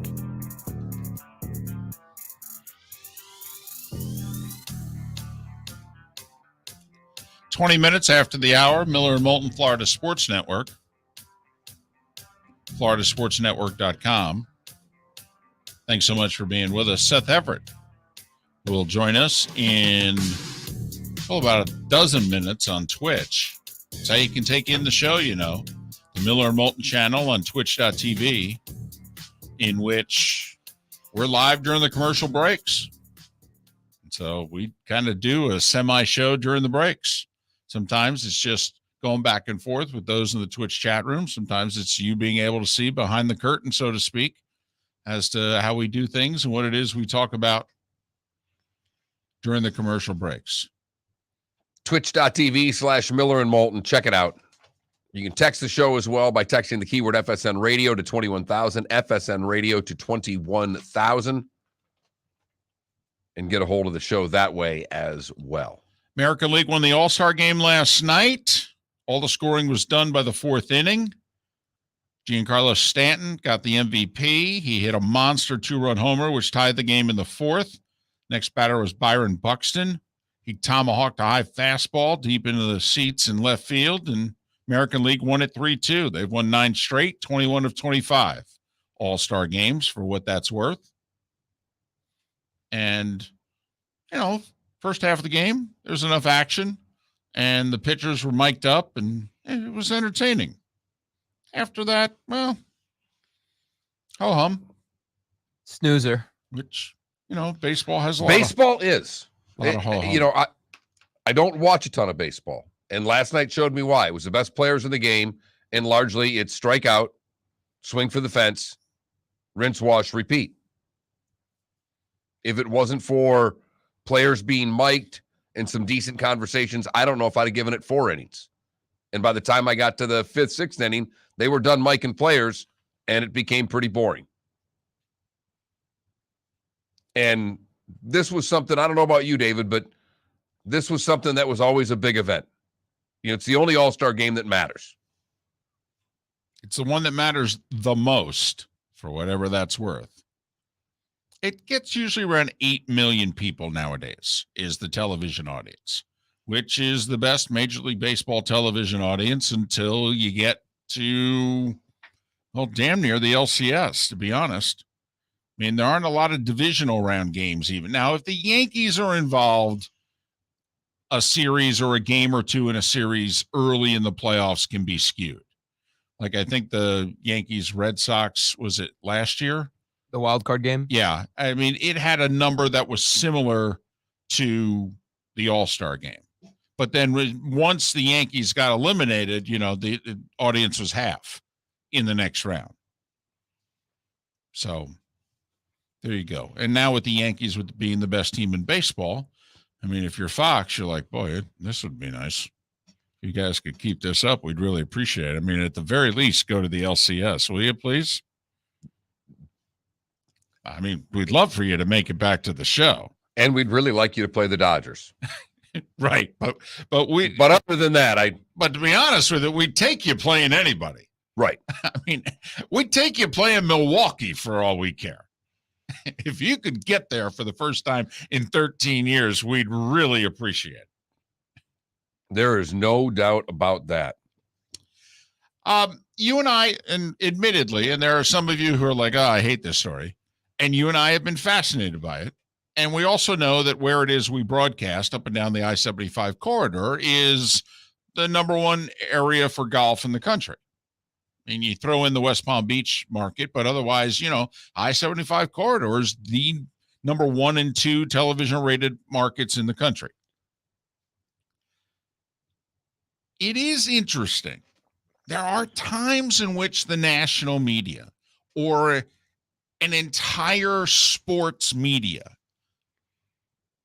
and this happens in politics often, they're in the, cocoon, so to speak. And the rest of the things are going on in the rest of the country or world, and they're not really paying attention to it. Mark, there's no one saying anything good about the LIV series. No, not at all. It's a cash grab. It's all, it's a buddy of mine just texted me. He lives within a half an hour of the LIV event that's next week in Jersey. And he's a huge golf fan. Huge. Him and his wife both. They take golf trips, multiple, every year, all over the country. And I said to him, I go, hey, you going to go? And he was like, no way. And he referred to them as man whores. No, I have no interest. And I'm like, wow. The one thing that I think you and I have figured out, that if this was anybody's money but Saudi Arabia money, it would not be met with this type of criticism. Absolutely. That's the one thing we're we're pretty damn sure of. But that's obviously unavoidable. It's their money. It's not like they can get out and the money's going to keep flowing. Correct. So, it is what it is. But here's what's fascinating. It's official now, by the way. Stenson's out as European Ryder Cup captain. Think about that. He walked away from being the captain of the European Ryder Cup team. A job, by the way, that he was going to make $4 million if he stayed in that job for 15 more months. Now, you could also argue maybe he's getting more from the LIV. He's getting far more. Okay, and that's fine, which is interesting in and of itself. But obviously, to take him away from the European Ryder Cup, they wanted to make that statement. There are those, particularly in Europe, this whole generation of European golfers. In theory, they've all taken themselves out of being European Ryder Cup captains. Think about it. Phil's now done. Phil's done. Phil but was for over gonna that, be next. Sergio's done. Right. Sergio Garcia. Right. Seve is arguably the most influential European golfer of all time. The best European Ryder Cup golfer of all time, Sergio Garcia. And it's not close. No. Seve's the most influential. Sergio was the best. And he's done. And the DP World Tour, the European Tour, they're kicking all these guys out. They haven't officially done it yet, but the indications are they're going to do just what the PGA Tour is doing to the American players. Cam Smith still part of the PGA Tour. The latest story that's out there is that he will play through the rest of the FedEx Cup and the President's Cup before jumping. Which means that there are 2 LIV events in September that he wouldn't play in, because I believe the President's Cup's late September. So he would miss Jersey, he would miss Boston, he would miss Chicago. Then he would leave the PGA Tour, and he would play in the final 3 events of the year, all in October. It also means he'd stay through the whole Tour Championship and FedEx Cup. He could win Player of the Year and leave. Well, and look, they'll take him whenever he comes. The Live Tour can't be as demanding as they want to be, but boy, oh boy, I would want him. I might even tell him, okay, go for your cash grab. But after the Tour Championship, you've got to come play in our events. Totally. Or the money goes down. Yeah, absolutely. Because I need you in September coming off of Player of the Year type of a year. Right. I need you winning the Tour Championship, playing in Boston. Yeah. You finish second in the Tour Championship, it's X. You win it, I'll throw another $10 million on top of the 15 you just grabbed from that thing. But David Faraday left NBC to broadcast LIV Golf. Charles Barkley meets with the LIV tonight. What I would ask the entire golfing establishment, but particularly the golf media world, what are you guys missing? And if you're going to turn around and go, listen, dude, it's just all about cash. There's nothing going on here. Really? In the last 12 hours, there have been 2 stories that said, and we've talked about this, that, they've had this team concept on the LIV series, and they were enthusiastic about it. This is going to work. And we're like, I don't know. Now, apparently, sponsors are willing to buy the teams.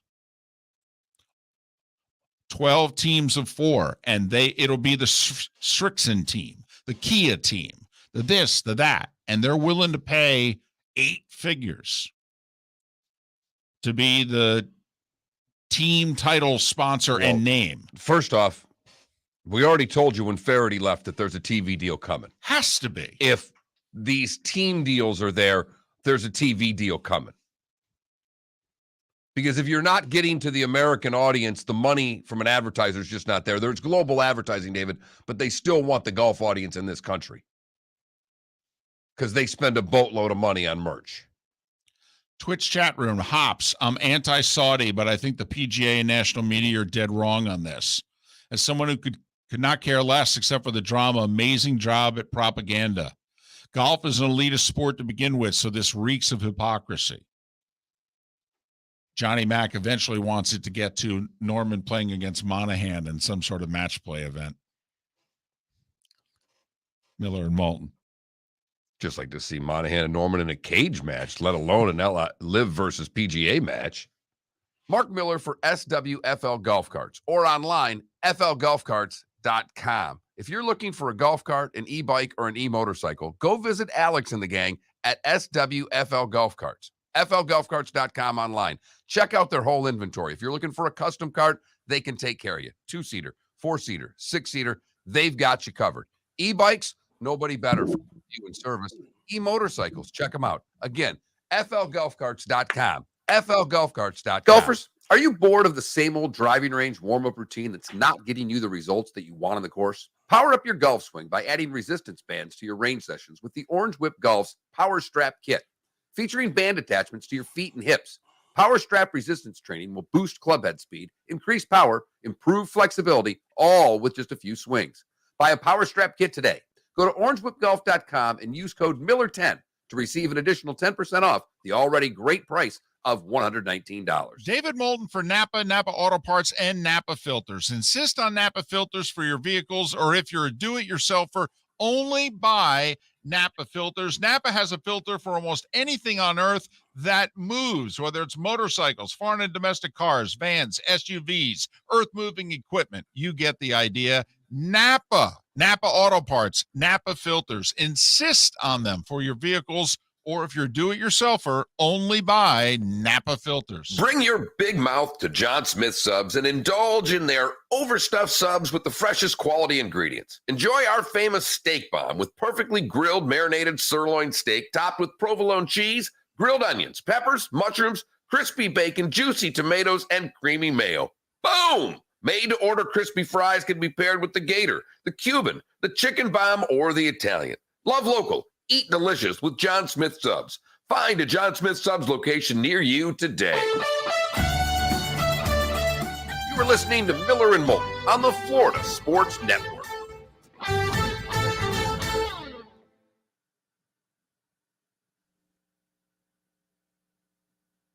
What's up, Seth? Hi, guys. How are you? I'm good. That live conversation was very compelling because in New Jersey, there is a lot going on. So if you want to bring it, we don't have to do a whole segment on it, but let's bring it up because some people in New Jersey are up and, it's just the 9/11 families. Yeah, no, that's talking about. There's so many of them, and it's everywhere here. You know, there were 50 people from my town alone. You know that, and these people are up in arms, and I'm with you. I'm kind of taking a wait and see, but they're mad at Trump, and a lot of Republicans are mad at Trump for hosting this thing. Saying Well, this is in only New Jersey, right. He has other courses, and he can get his money. He can have it somewhere else, but not in New Jersey. Well, and he's got the end of the year event at Doral in Miami. Yep. So 2 of the 8 events are on his courses. Yep. We're expecting, like this year, they played in London, and they played apparently on a good course, but we're expecting them to move it to Trump Turnberry, which is a legendary course. It's very against his stance. I mean, forget what you think of him. His whole thing is, they're terrorists, they're gross, they're disgusting. But to be fair, like the very first trip he took as president outside the country was to Saudi Arabia. Yeah, and he's got personal business connections there. And so to call it a nuanced relationship would be. No, I get that. Like I said, I don't have a stake in this. What I'm saying is the amount of 9/11 people that I see both on social media, but regular media too. Boomer Esiason was almost in tears. Boomer lost his whole office. Right. Remember?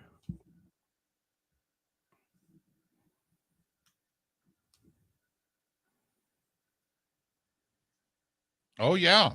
No, when they're sitting around and they're planning this thing out, somebody needed to be in the back of the room going, right. Hold on here. Who was paying attention? Right. Yeah. I think there's something we're not thinking about here. I totally agree. Did you see this interview Johnny Gaudreau gave? He literally was planning on where he was going to live in New Jersey. Correct. But here's my question. That's on the team then. then that's on the Thank team. you. Thank you. My question is, how could a late phone call from, of all franchises, Columbus? I mean, Right. no offense. You couldn't then come back and what? Match the offer? At least. Better the offer? You're still under the cap. By a ton. Yeah, I don't understand. I don't. Someone's gonna have to explain. This is when you kind of wish they were in a real market, like that had real media covering them, because nobody's talking about it. No. Now, if it happened to the Rangers, they'd be talking. It'd be a multi-day story. If it was the Flyers. Yes. Oh yeah. Which, by the way, it was a story for a couple days in Philly as to how in the world did they not even make bother? a serious Right. play. They didn't even try. Right, but that's different. Not trying is a conscious decision. Saying he's your target, getting that close, and not closing the deal is ridiculous. Seth, I know you've seen all these, and they're probably not impressive to you, but whatever that Prince clip of "Play That Funky Music" has been like on social media, it's just fantastic. Fun, right? Yeah, it's so good. Yeah. Anytime I come across the acoustic kiss that comes on is just, it's awesome. It's really good. Yep. He's his band is playing in London, and a couple of them are on my Facebook, and my relatives out there are going to see him, and they bought like backstage passes, and they're gonna the band is expecting him, and I set the whole thing up. It's the 24th, and I can't wait. Going to my first concert in 10 days, and I guess 10 days? I'm going in 10 days. I went to one concert since the pandemic. Chris Stapleton came through Hertz, and I'm going to see the 187-year-old Steely Dan in 10 days. 10 Nice. seconds. Yeah. I'm seeing Alanis Morissette tomorrow night. Ooh. Yeah. By accident.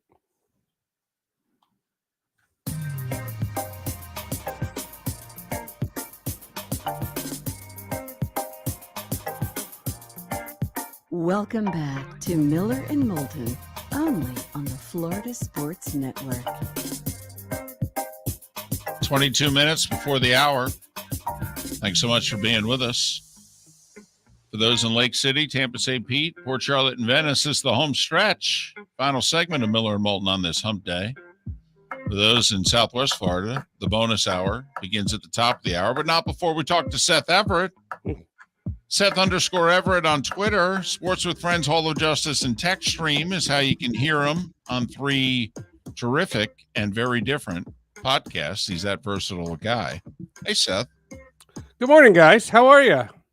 Fine. Listen, last time we took over, we actually hosted the show, and you had to talk about what we wanted to talk about. And I'll do that again. Right. And we know that bothered you. Okay. That you basically come on this show so that you get to talk about what you want to talk about. Whatever I want. So how about you start it and we'll react? Oh, you want me to break down the Johnny Gaudreau free agent negotiations? No. Now, come on. Okay. There was something. Major League Baseball All-Star game. Right. I didn't see it. Although we are very impressed that you're I wasn't even home. I wasn't home. I saw Twitter and I saw the word boring. And I remember that in 2017, when I was at the game in Miami, the word boring was trending on Twitter. And I thought that was funny. That was back years ago. The people who were complaining about the uniforms, I thought the best quote was Rob Manfred saying, "I never thought that people thinking that different color uniforms on the same field was a good aesthetic." What? What in the world? Did he get hit over the head? What's going on? Well, there have been a few people that have wondered whether or not he's truly a fan of baseball, even though he's commissioner. But we will. It looks dumb, and that's the best thing. The introduction to the All-Star game is the best thing, and it makes me think that I'm like 8 years old again. I've been to 12 All-Star games. I've seen so many of them, and it's supposed to be a big commercial for the sport. Did last night sell that game? How'd that go? And Seth, I said it earlier. I watched 4 innings or so.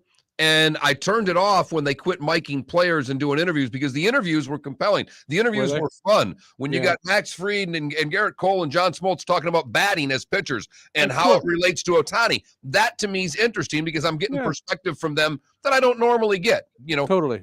So that part of it to me was great. But as someone in our Twitch chat room said, you're talking about the All-Star game and you're not talking about anything that happened on the field. And I'm like, yeah, exactly.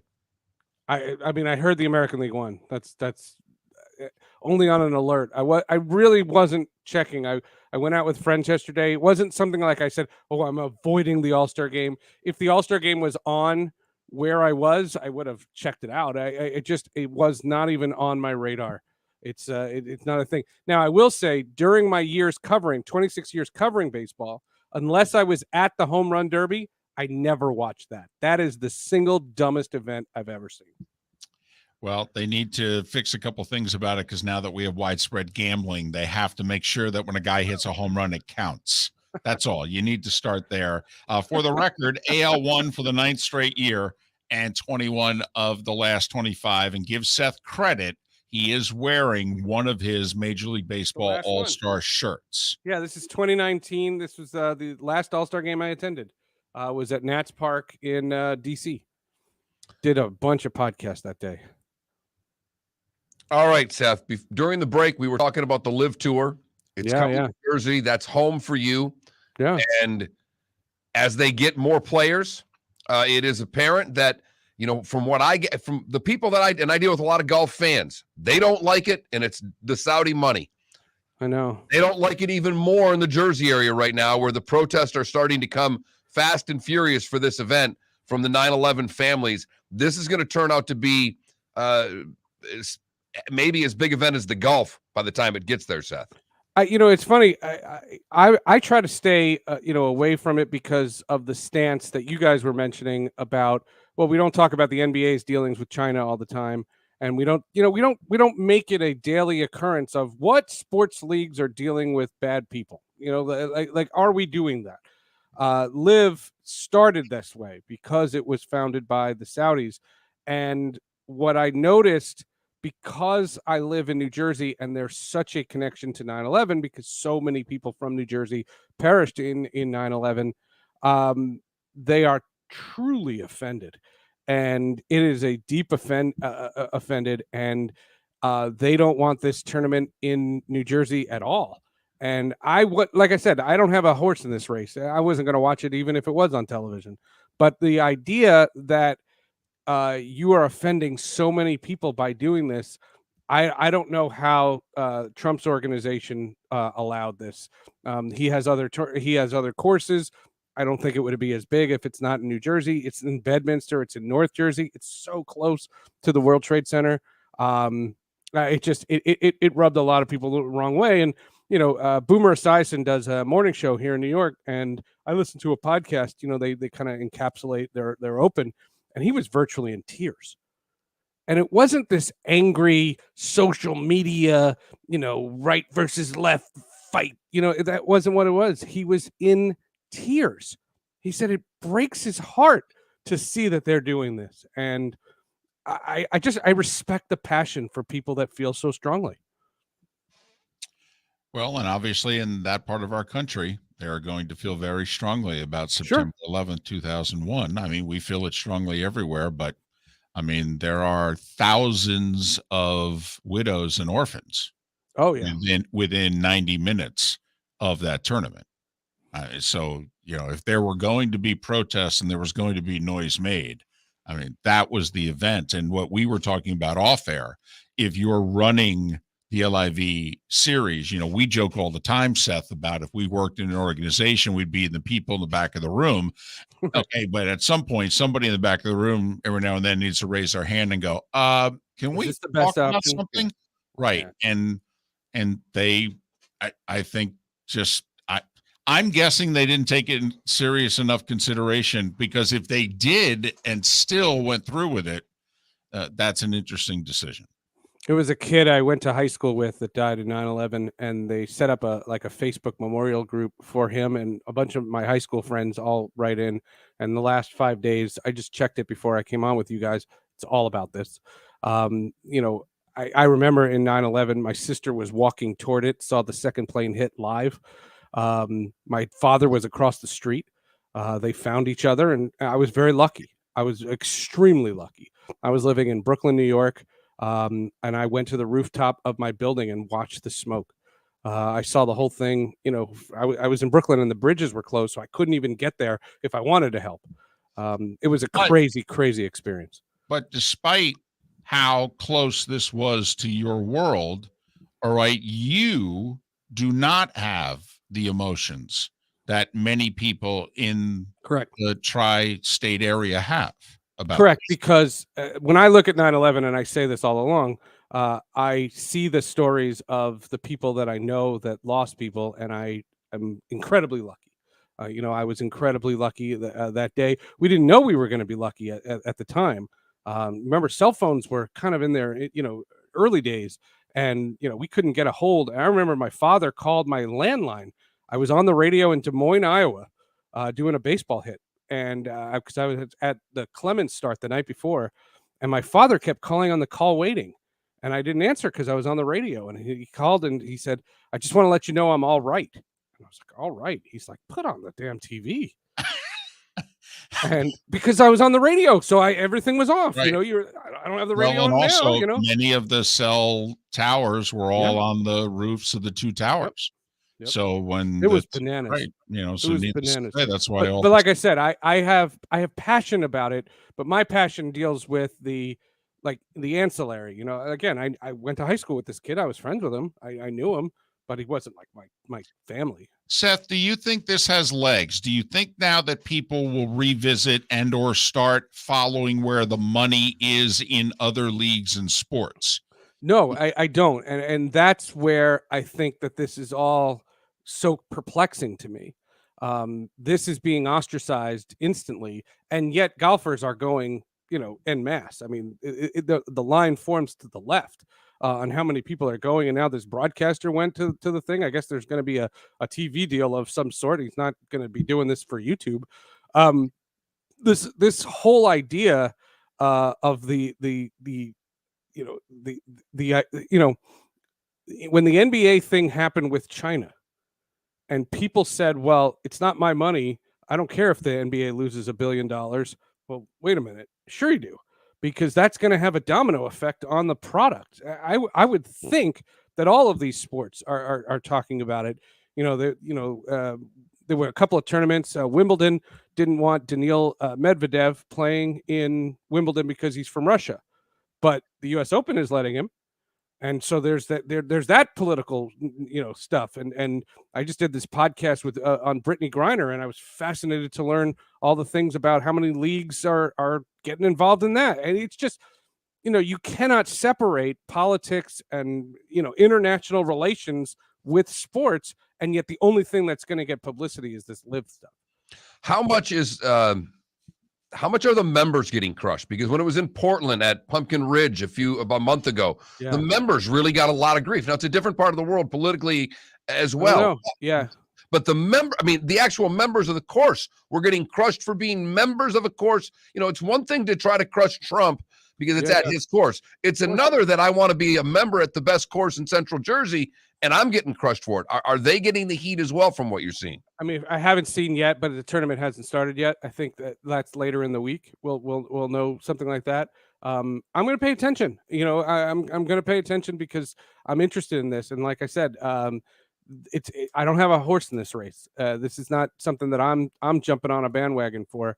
I'm not doing another podcast about it. It's not something that I'm so intent on, but I'm going to pay attention to this.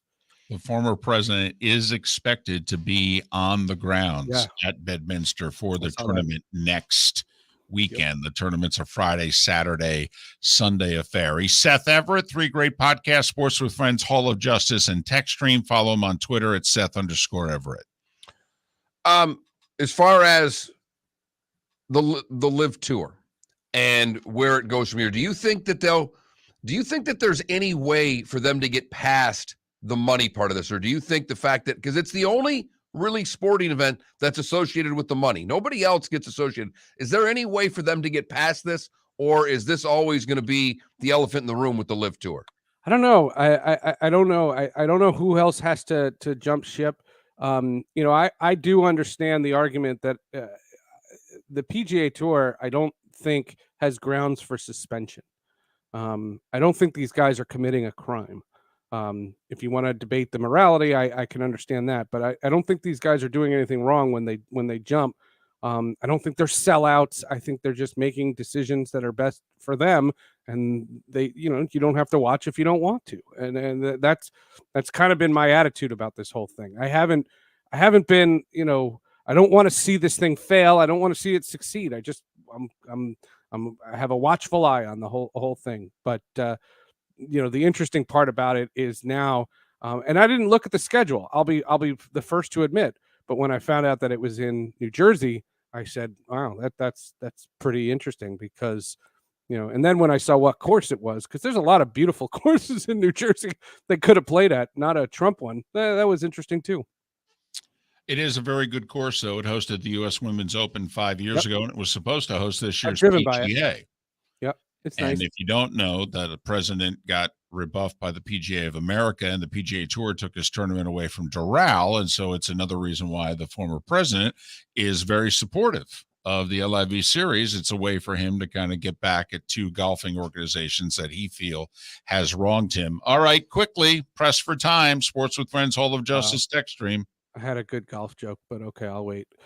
Sports with Friends is Formula E. There is one American driver, and he grew up in Melbourne, Florida. His name is Oliver Askew, and he had a chance to go the NASCAR route, the IndyCar route, and do what a lot of people in Florida who love auto racing do. He chose Formula E. Why? It's a very fascinating conversation on Sports with Friends. Hall of Justice is all about Ms. Marvel, and it's someone of Middle Eastern descent. A young man named Swara Salih. Ms. Marvel is a new show on Disney Plus that ended recently. And we talk about its place in the Marvel Cinematic Universe. And Text Stream, we talk about Twitter and how broken it is. And even if Elon doesn't buy it, it's a whole mishmash. And there's this campaign about how many fake accounts there really are. And it's incredible how many bots there are on that platform. My followers are going to just fall apart if that happens. Well, you see this release, the Snyder Cut, this Justice League campaign that 10 was seconds. That was all a campaign to get this movie made, and it was all turned out to be bots.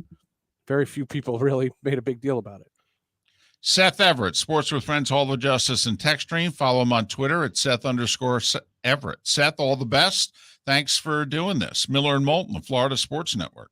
David Moulton for Napa, Napa Auto Parts, and Napa Filters. Insist on Napa filters for your vehicles, or if you're a do-it-yourselfer, only buy Napa filters. Napa has a filter for almost anything on earth that moves, whether it's motorcycles, foreign and domestic cars, vans, SUVs, earth-moving equipment. You get the idea. Napa Auto Parts, Napa filters. Insist on them for your vehicles, or if you're do-it-yourselfer, only buy Napa filters. Bring your big mouth to John Smith Subs and indulge in their overstuffed subs with the freshest quality ingredients. Enjoy our famous steak bomb with perfectly grilled marinated sirloin steak topped with provolone cheese, grilled onions, peppers, mushrooms, crispy bacon, juicy tomatoes, and creamy mayo.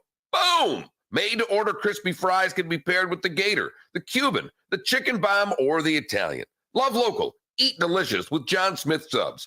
Find a John Smith Subs location near you today. Mark Miller for SWFL Golf Carts, or online, flgolfcarts.com. If you're looking for a golf cart, an e-bike, or an e-motorcycle, go visit Alex and the gang at SWFL Golf Carts. flgolfcarts.com online. Check out their whole inventory. If you're looking for a custom cart, they can take care of you. 2-seater, 4-seater, 6-seater, they've got you covered. E-bikes, nobody better for value and service. E-motorcycles, check them out. Again, flgolfcarts.com. flgolfcarts.com. Golfers, are you bored of the same old driving range warm-up routine that's not getting you the results that you want on the course? Power up your golf swing by adding resistance bands to your range sessions with the Orange Whip Golf's Power Strap Kit.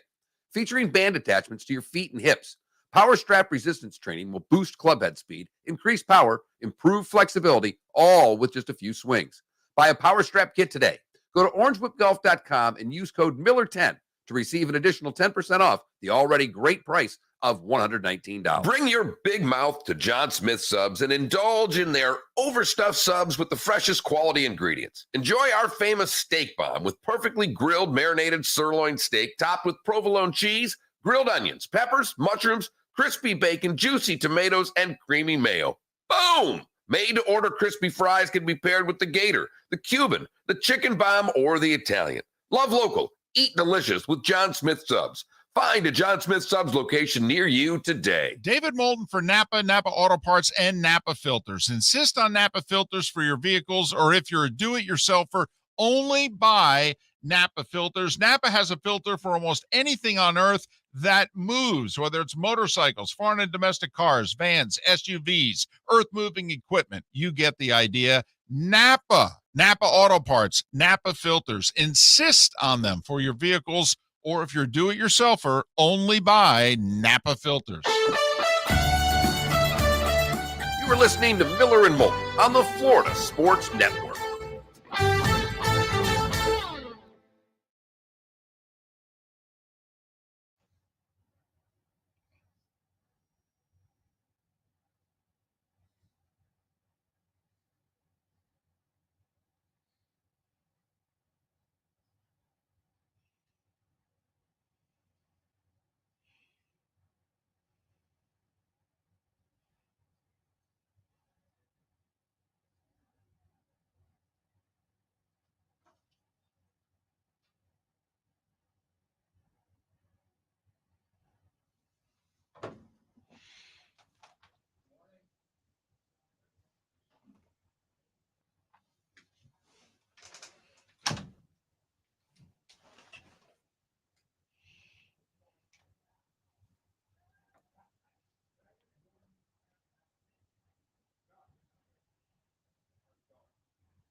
What's that?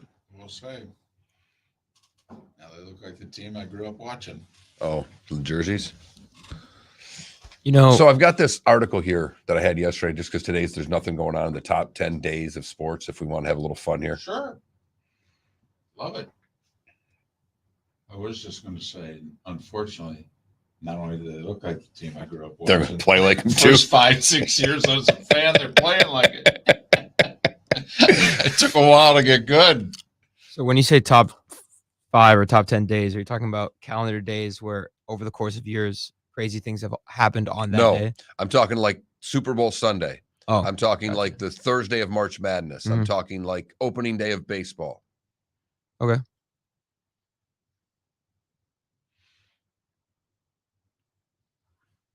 Another problem with baseball is the ads aren't good. You know, they make funny NFL ads, they make funny NBA ads. The MLB ads are just cringe. Well, the players have complained for almost 10 years about the marketing in the sport. They feel as if they've done a better job playing than the sport has done promoting them. It's awful. Which, when you think about it, there's no helmet, and they play 162 times. I mean, in theory, you could argue this would be the easiest sport to make stars out of somebody.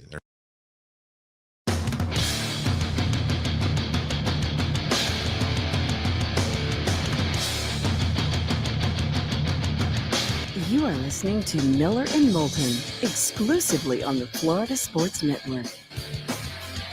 And now, here's Mark Miller and David Moulton. It is the bonus hour of Miller and Moulton on this hump day, the 20th of July. Thanks so much for being with us. Florida Sports Network, floridasportsnetwork.com. Magic numbers, 38 days away from week 0. Kickoff of the college football season, unless, of course, you're anti-week 0, which I am. So for me, the magic number is 43. The beginning of week 1 of the college football season. Anyway, it's 50 days away from the kickoff of the NFL season. We don't count preseason games here because the only thing that counts at the preseason is injuries. So 50 days away from the Bills and the Rams, 7 weeks tomorrow. You want to see your first football game in a while. 15 days away from the Hall of Fame game, Jags and Raiders. So Joey Knight works for the Tampa Bay Times and did this little article that I thought was fun. I didn't necessarily agree with all of it, but it does get to a point because we are in, today and Monday as the 2 days with nothing. Yeah. The most boring sports day of the year is today. Right. I mean, at least on Monday, there was a home run derby. Zip, zilch, nada. No, I mean, for the longest time, didn't one of the minor league all-star games try to be like the AAA all-star game, played their game like tonight to like be the only thing going on in the whole sports world? That's terrific. Right.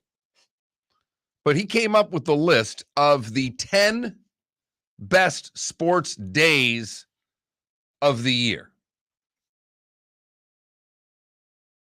Now, he starts with, and I don't know, I'll give you these 10, and I'd love to know what your day is. You can text us what your favorite sports day of the year is. Text FSN Radio to 21,000 if you've never texted before. If you have, you know the drill by now. He starts with the Sunday of Memorial Day weekend. Number 10? Yeah. Huh. What's he thinking there? Indy. And it's the big race day because you get Monaco in the morning, you get Indy, and you get the Coca-Cola 600. Okay. It doesn't do much for me. Sometimes you could luck out and you could have like a really important NBA or NHL game. That's usually deep in the conference finals type of deal. He's got number 9 as the Masters final round. That would be up a lot higher on my list. But that's it. It's the only thing going on, though. Right. That's it. Okay. Number 8, he has opening day, Major League Baseball. That's a shot to where Major League Baseball is right now, that's 8.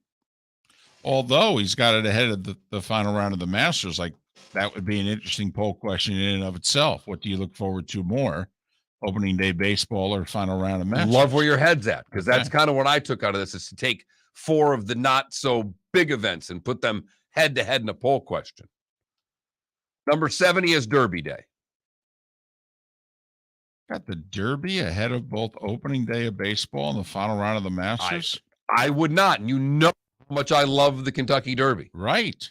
Wasn't there something else on the Derby this year as well? Well, there's always, there are other things, but that's such a headliner. Right. Much like when number 10, the races, there are the possibility of big NBA and NHL playoff games, but it doesn't compare to, Monaco's the biggest race in F1, Indy's the biggest race in Indy, Coca-Cola 600 is in their upper echelon of races.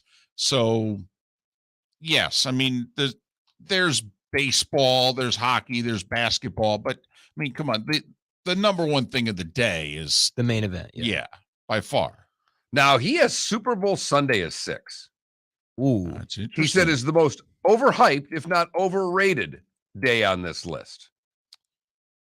in his opinion. And again, it's this guy's opinion here, but I will say it does make me interested. Kind of like, remember Letterman top 10? And we always thought his best joke was number 2, but there would be times like a outstanding joke was 7. And you'd be like, oh, wow, can't wait to. Yeah, and you said 2. 6. I always thought 3 was the funny one. Okay. I'd laugh through 2, and then 1, you'd go, that wasn't as funny. But I'm with you. Number 5, he just says New Year's Day. And I don't think that's the same because we're playing playoff games on New Year's Eve. It's funny. I would actually take everything he just wrote about the Super Bowl, and I would now attach it to New Year's Day. What did he say about the Super Bowl? Overhyped, overrated. I don't think New Year's Day is nearly what it used to be. And I blame college football for that. When they took the playoff games off of New Year's Day, and also when they prioritized quote unquote regular bowl games over their national semifinals. He has Thanksgiving Day as number 4. And this year it could be higher because there's also a USA England World Cup match on Thanksgiving Day. That'll be number 1 for me. Yeah, I mean, it'll be. I mean, come on. It really could. When this year is over, people may go, "Wow, that was the best sports day of the year." Yeah. First Thursday of March Madness is number 3. Ooh, wow, Can't beat it. awesome. See if you can get one upset too during the afternoon. You can get one upset, and you're skipping work before you go home. And this is a college football guy because he has Saturday of Thanksgiving weekend as number 2. Just with all of the rivalry games. It is a pretty sexy. I mean, if you're into college football, it's awesome. And for you, David, he is the first full Saturday of college football. And I just want to give you the first sentence of his reasoning behind it. Forget the mostly feeble assortment of week 0 games. Yes! Those metaphorical mozzarella sticks that precede the main entree. We're talking college game day in the morning, followed by 14 frenetic hours of action. Yes. I have to admit, though, it's not as good as Thanksgiving Saturday. I would totally switch them. agree. Now, this year, when you've got Notre Dame and Ohio State, Oregon, Georgia, Utah, Florida. Yeah, it's really good. That's really good. It's really good. It's really good. Especially when you get Notre Dame, Ohio State right before it becomes a conference game. Hello. Whoa. Hey, come on. Notre Dame all but said publicly that, hey, it's up to NBC as to whether we join the Big Ten or not. And we think NBC has already started writing the check. Listen, here's what I am being drop dead serious when I say what I'm about to say. I think NBC's saying to Notre Dame, we'll do it, but you got to make sure we get a piece of the Big Ten deal. And Notre Dame's going, well, yeah, we can't guarantee that because we're not joining the Big Ten. And Notre Dame's and NBC's going, yeah, I don't know what to tell you. All right. Because, all right. What would you do if you're NBC? Can I flip that the other way on you? Okay. Do you think there's part of the Big Ten that wants to get away from ABC and ESPN and would like to go to NBC? Oh, yeah. Or CBS for that matter. Yeah. No. I really believe that the Big Ten is going to hook up with as many networks and associations as they can, not named ESPN. I believe they're going to do to ESPN what ESPN has just done with the SEC. They're going, fine, you want to be all in on the SEC? We're going to make sure that you have nothing to do with us. We're going to regionalize you as much as we can. And there's an anti-SEC factor that does not exist for the Big Ten. People may not think we're as good, but they don't hate us. They hate teams. They don't hate the conference. Right. They may hate Ohio State. Correct. But no one out there nationally is saying, I'm the Big Ten. Right. Where there's a lot of people out there that hate the SEC. Correct. And I do think that the Big Ten is going to try to isolate it. However, they're going to grudgingly acknowledge we need them for basketball. We need to keep our conference games on ESPN for basketball. We'll also put more on Fox and FS1, but we need them for basketball.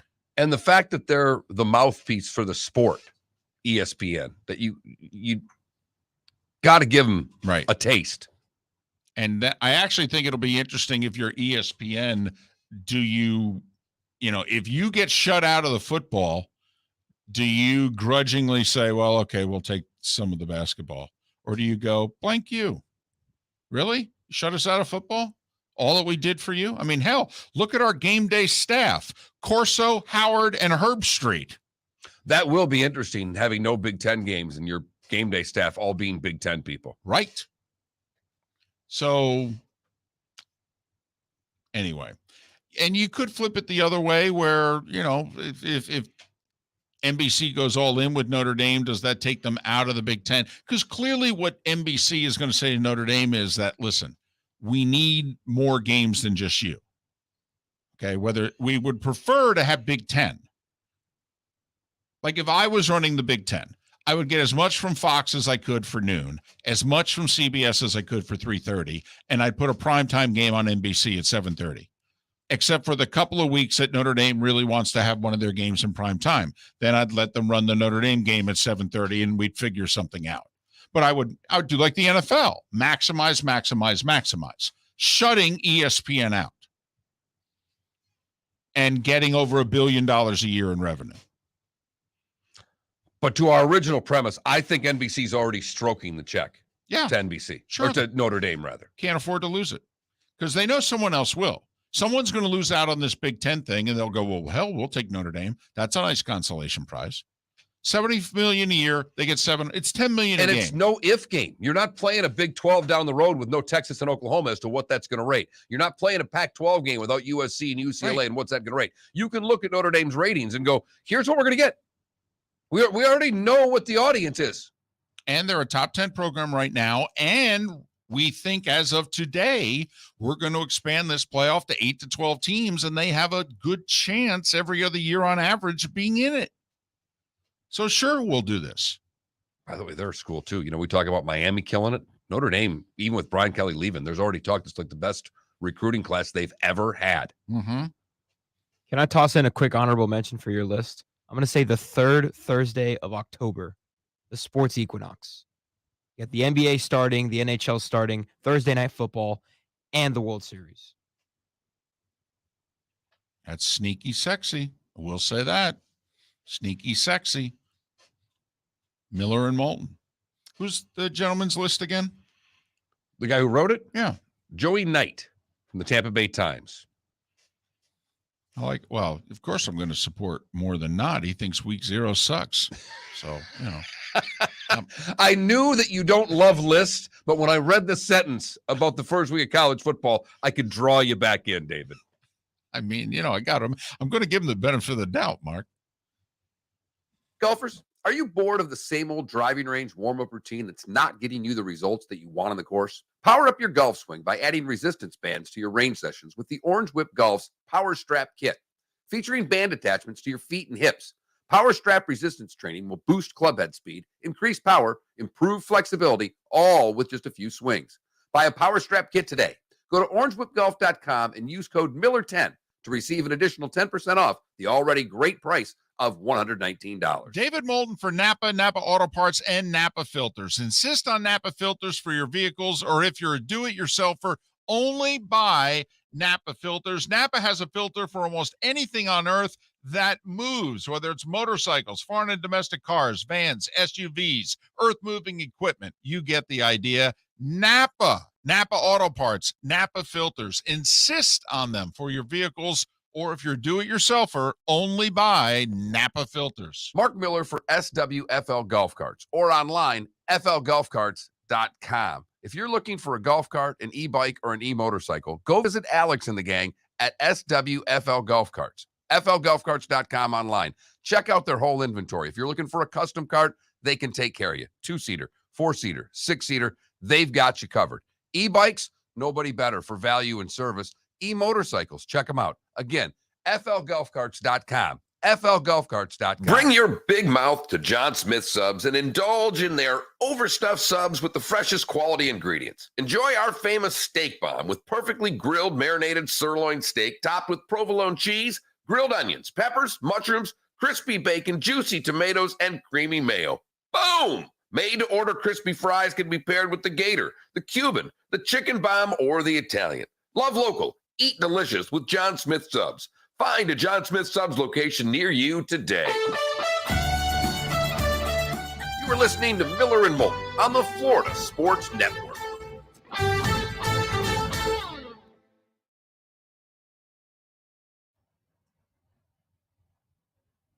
The lease expires and they're done.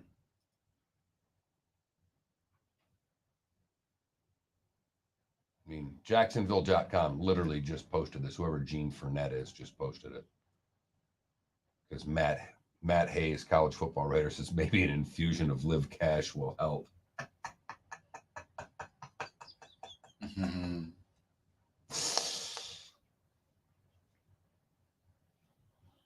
But that was all part of the, in and around the Players Championship, the World Golf Hall of Fame.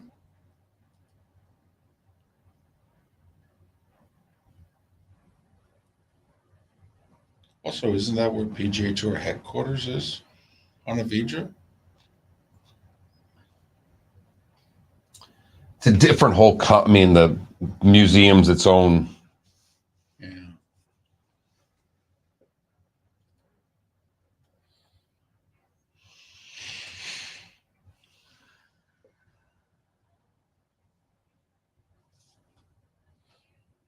Don't you think that's a COVID thing? Yes.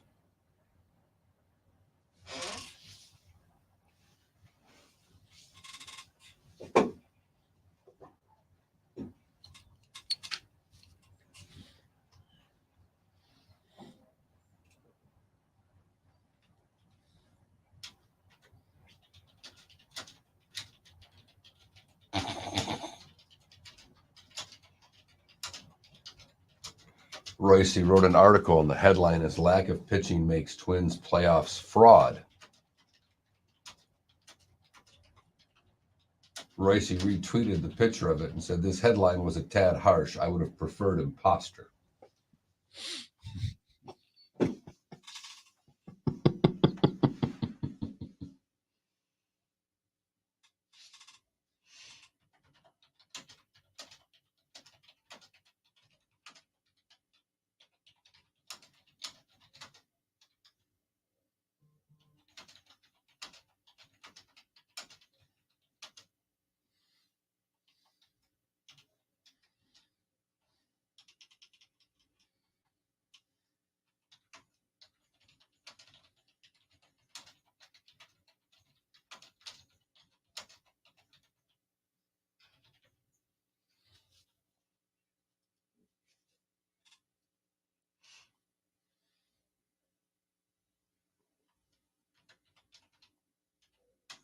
What color are the Giants now? What is the difference? What am I?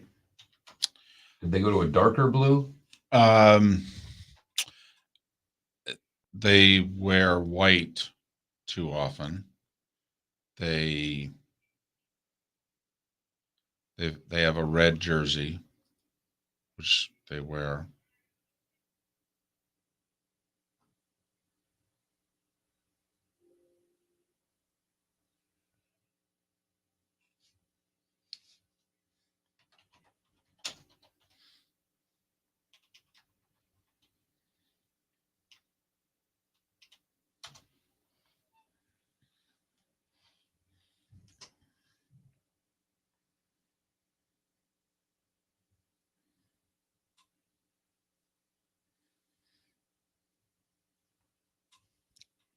Seth just sent a text. He said, "Man, I'd love to come on right now. The Knicks just held the press conference and didn't invite the media." They didn't invite the press.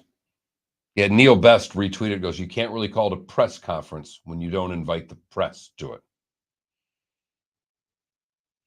Saw that. Only the in-house network.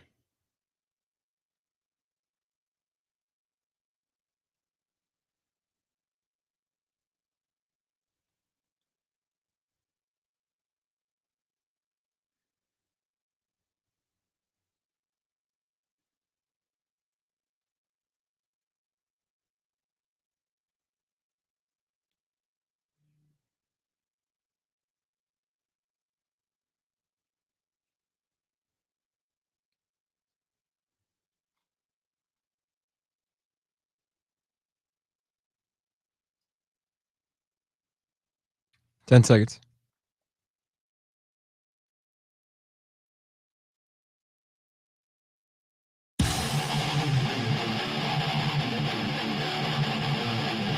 You're listening to Miller and Moulton, exclusively on the Florida Sports Network. 21 minutes past the hour. Miller and Moulton, Florida Sports Network, floridasportsnetwork.com. Good, bad, and ugly. Can't do what's on tap today, Mark. No. Zip, zilch, nada, bubkus. So, good, bad, and ugly. Today was the day when. Along with final thoughts in our final segment coming up in roughly 20 minutes' time. What was that you were reading during the break? What are we losing in the state of Florida? The World Golf Hall of Fame Seriously? is gone. End of 23. So if you want to see the World Golf Hall of Fame in museum, it will last for another year and a half, basically. Why in the world? I mean, it's bad enough the Golf Channel moved from Orlando to Connecticut. Now the Golf Hall of Fame is leaving the state of Florida? Moving to Pinehurst. Okay. I mean, it's a good golf location. There's the locker room exhibit. There's, all the things there. They're going to be part of the USGA's museum that is going to open in 2024 at Pinehurst. Basically, the number of people that were going is way down. Seems like that would be a COVID thing a little bit, but maybe not. I mean, we are in Florida after all, David. At their height, 280,000 people a year were going. And then it's dropped to the 60,000 range. 40,000 was the low in 2020, blamed on the pandemic.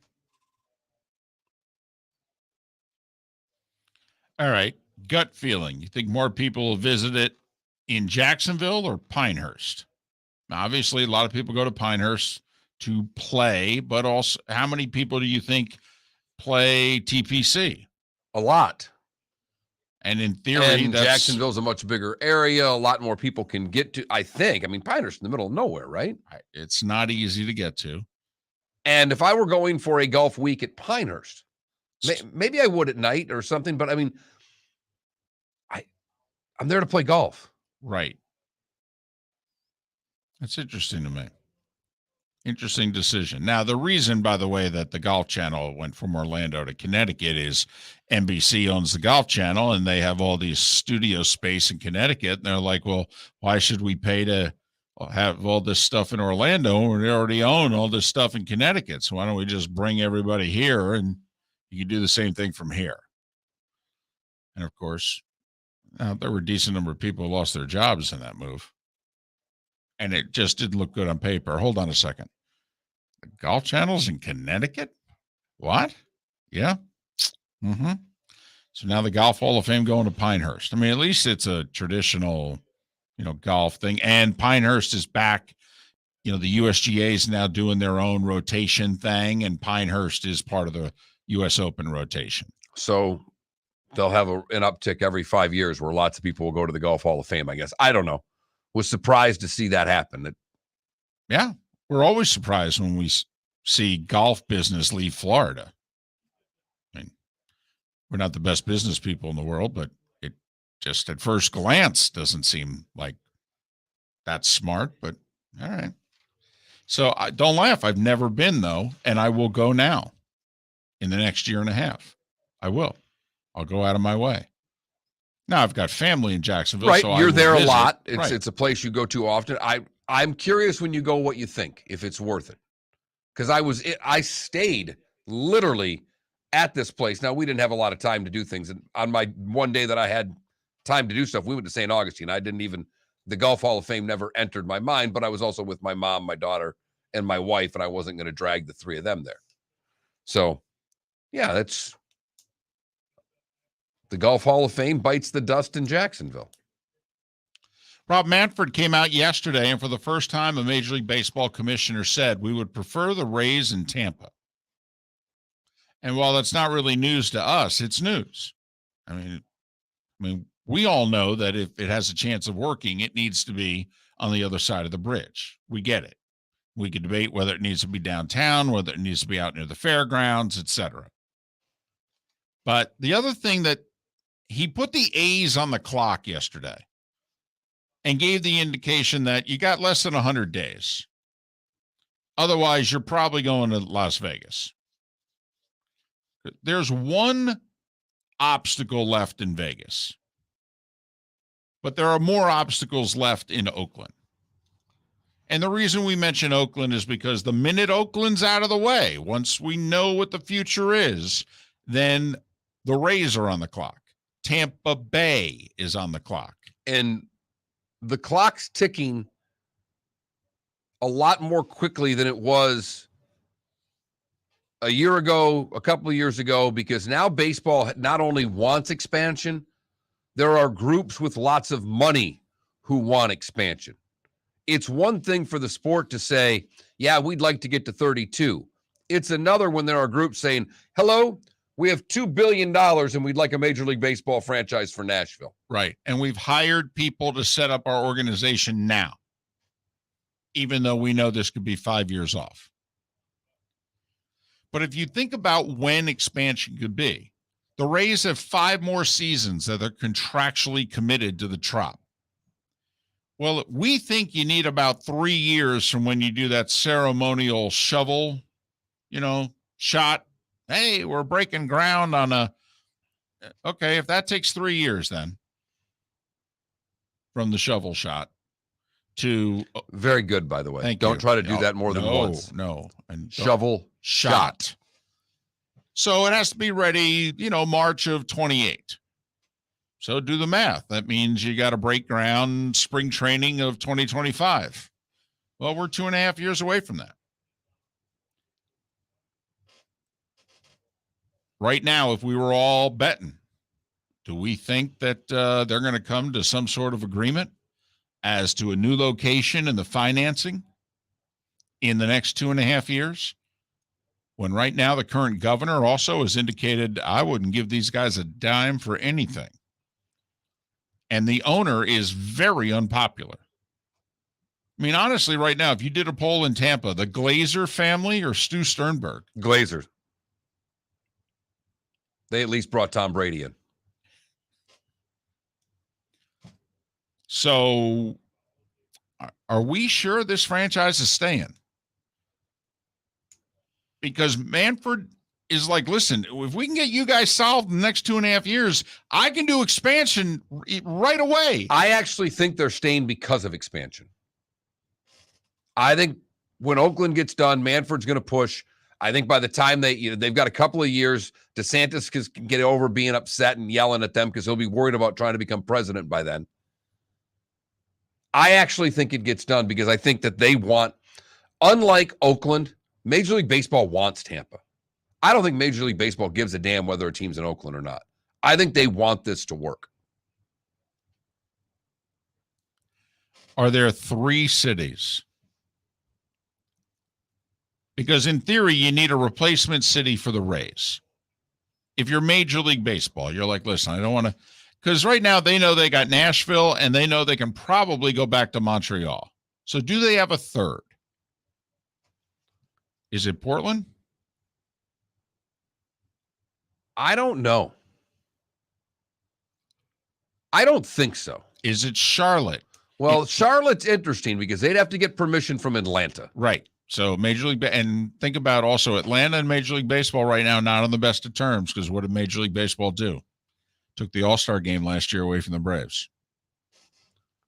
So I don't know about Atlanta. I mean, because you think about it, if Nashville and Charlotte, those are 2 markets that are all within 3 hours of Atlanta. That's Braves. Both of those markets, the Braves consider to be Braves country. Yeah, but nobody's putting any roadblocks about Nashville getting an expansion team. But apparently the thought of Charlotte getting one is the end of the earth.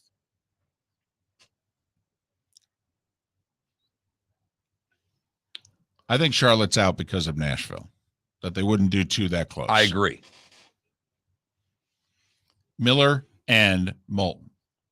Good, bad, and ugly, along with Today Was the Day When, and some final thoughts on this hump day. Thanks so much for being with us Florida Sports Network. Mark Miller for SWFL Golf Carts, or online, flgolfcarts.com. If you're looking for a golf cart, an e-bike, or an e-motorcycle, go visit Alex and the gang at SWFL Golf Carts. flgolfcarts.com online. Check out their whole inventory. If you're looking for a custom cart, they can take care of you. 2-seater, 4-seater, 6-seater, they've got you covered.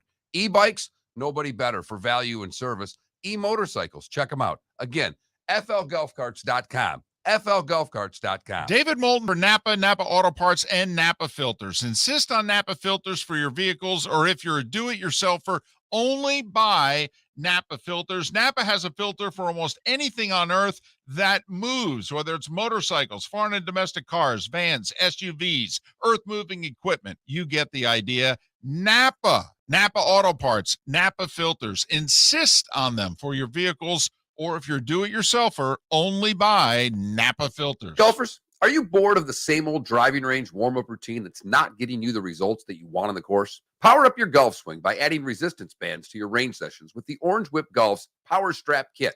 Featuring band attachments to your feet and hips, Power Strap resistance training will boost club head speed, increase power, improve flexibility, all with just a few swings. Buy a Power Strap Kit today. Go to orangewhipgolf.com and use code Miller10 to receive an additional 10% off the already great price of $119. Bring your big mouth to John Smith Subs and indulge in their overstuffed subs with the freshest quality ingredients. Enjoy our famous steak bomb with perfectly grilled marinated sirloin steak topped with provolone cheese, grilled onions, peppers, mushrooms, crispy bacon, juicy tomatoes, and creamy mayo. Boom! Made-to-order crispy fries can be paired with the Gator, the Cuban, the chicken bomb, or the Italian. Love local. Eat delicious with John Smith Subs. Find a John Smith Subs location near you today. You are listening to Miller and Moulton on the Florida Sports Network.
You know, we had our first Martian landing today, and 2 and 76 U.S. Viking 1 landed on Mars today. Like first drone landing? In 1976. I'm guessing they did that on purpose. What do you think? Yeah.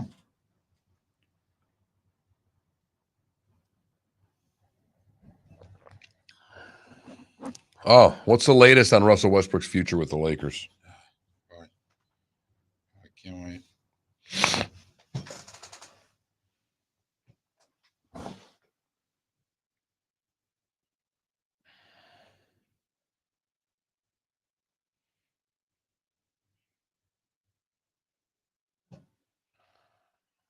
Did Aaron retire mid-season, or injury have him retire mid-season? Because today was his last home run. No. I don't believe so. I thought he played 2 full seasons back in Milwaukee. Okay. I just have that he hit 755 today. Do you have a pen? I do.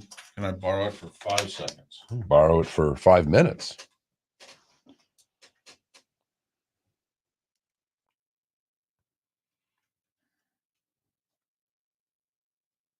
Am I doing something wrong?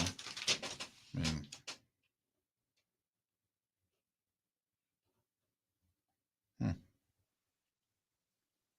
I don't know. Are you? well, it wasn't writing for me. And I'm like, well, this is odd. It's writing for Mark. I somehow. R-G-E.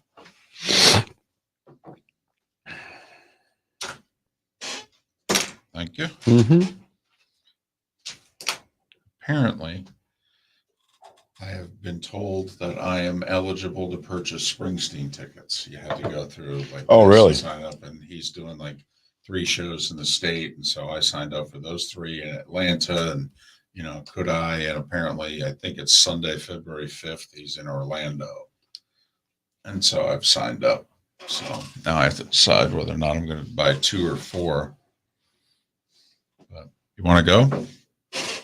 Yeah. All right, because Julie won't go.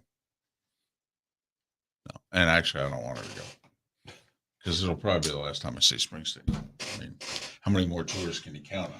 Right. The one I'm pissed that I didn't go see is I didn't even really think about going to see McCartney or The Who for that matter. And I know they're 100 years old, but it'd be nice to say I saw Townsend, Daltrey, and Paul McCartney because they're done. Well, sure. What's that? Paul just turned 80. 80. Right?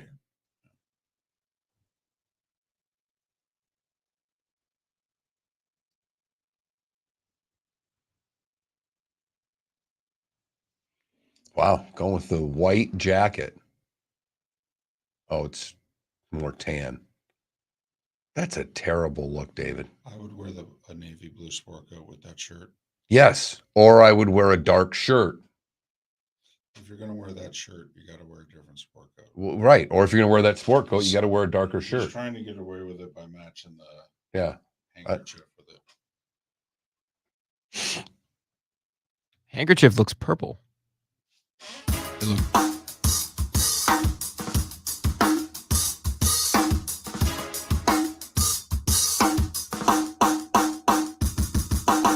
Welcome back to Miller and Moulton, only on the Florida Sports Network.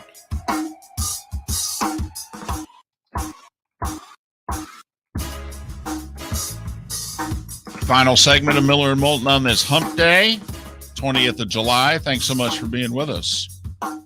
Miller and Moulton, the Florida Sports Network, floridasportsnetwork.com. Miss any part of today's show, and I got to admit, the middle of July wasn't that bad. I know Mongo in the Twitch chat room said, great show. I said thank you, but I was going to respond. I thought it was okay. Yeah, I mean, Chris Gordy live from SEC Media Days in the 7 o'clock hour. Had Bob Pockrass at the top of the 8 o'clock hour. NASCAR announcing they're going to do a race through the streets of Chicago, July 4th weekend next year. We'll say it'll be a terrific holiday weekend because July 4th is on a Tuesday. So, I mean, we're all getting at least 4 days. I mean, first, second, third, and fourth, right? Fifth, sixth, and seventh. Well, but that's, you know what I mean? Oh, no. Going to take any time. You're guaranteed of a 4-day weekend. And then even if you don't have any time, you have just a 3-day work week on the other side. And then you can decide whether or not you want to scoot out early on Friday, June 30th and all that. I mean, that's going to be a beautiful. Smoke them if you got them. Right. Not going to have to eat up a lot of vacation time, if any, and still feel like you're making out. So. Right there with you. But July 2nd, NASCAR through the streets of Chicago. So we talked to Chris Gordy about that, or no, Bob Pockrass about that. My apologies. And we had Seth on an hour ago because that's what we do on Wednesdays. And what we do right now is... It's time for someone to take back this segment, if for no other reason than to stop David from talking about Meghan and Harry. Here's Mark Miller with Today Was the Day When. His speech before the UN, and she's, whining and dining in New York City. Don't get me started. All of his friends hated her. Is that what we're hearing? That's the latest. Okay. Oh, no. You'll enjoy this. You'll enjoy this. Yes, you will. 10 seconds. More unpopular. Meghan Markle LIV tour. I mean, honestly, in terms of who gets more grief from the media and and Meghan Markle close. wow, I love her. Of course you do. Starting 65 today, this guy named Dylan released this song called Like a Rolling Stone. It would do pretty well, but it wasn't as big as what would happen 4 years later. This Apollo 11. Aldrin Armstrong. One small step for man. Yes. One giant leap for mankind. That's the day. Right. Yep. My mother saved this, and we don't have it anymore. She saved the newspaper front page forever. Don't know what she ever did with it, but she had this forever. Also read about a guy today who in 64 made a bet on whether or not we'd land on the moon. Was given 1,000 to 1. Really? In 64, had to be done by 71. Bet 10 pounds on it. Made $24,000.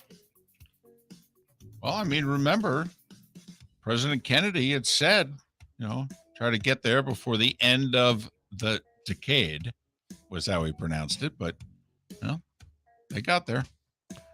And I guess not ironically, but also from a NASA standpoint, the U.S. Viking 1 lands on Mars today in 1976.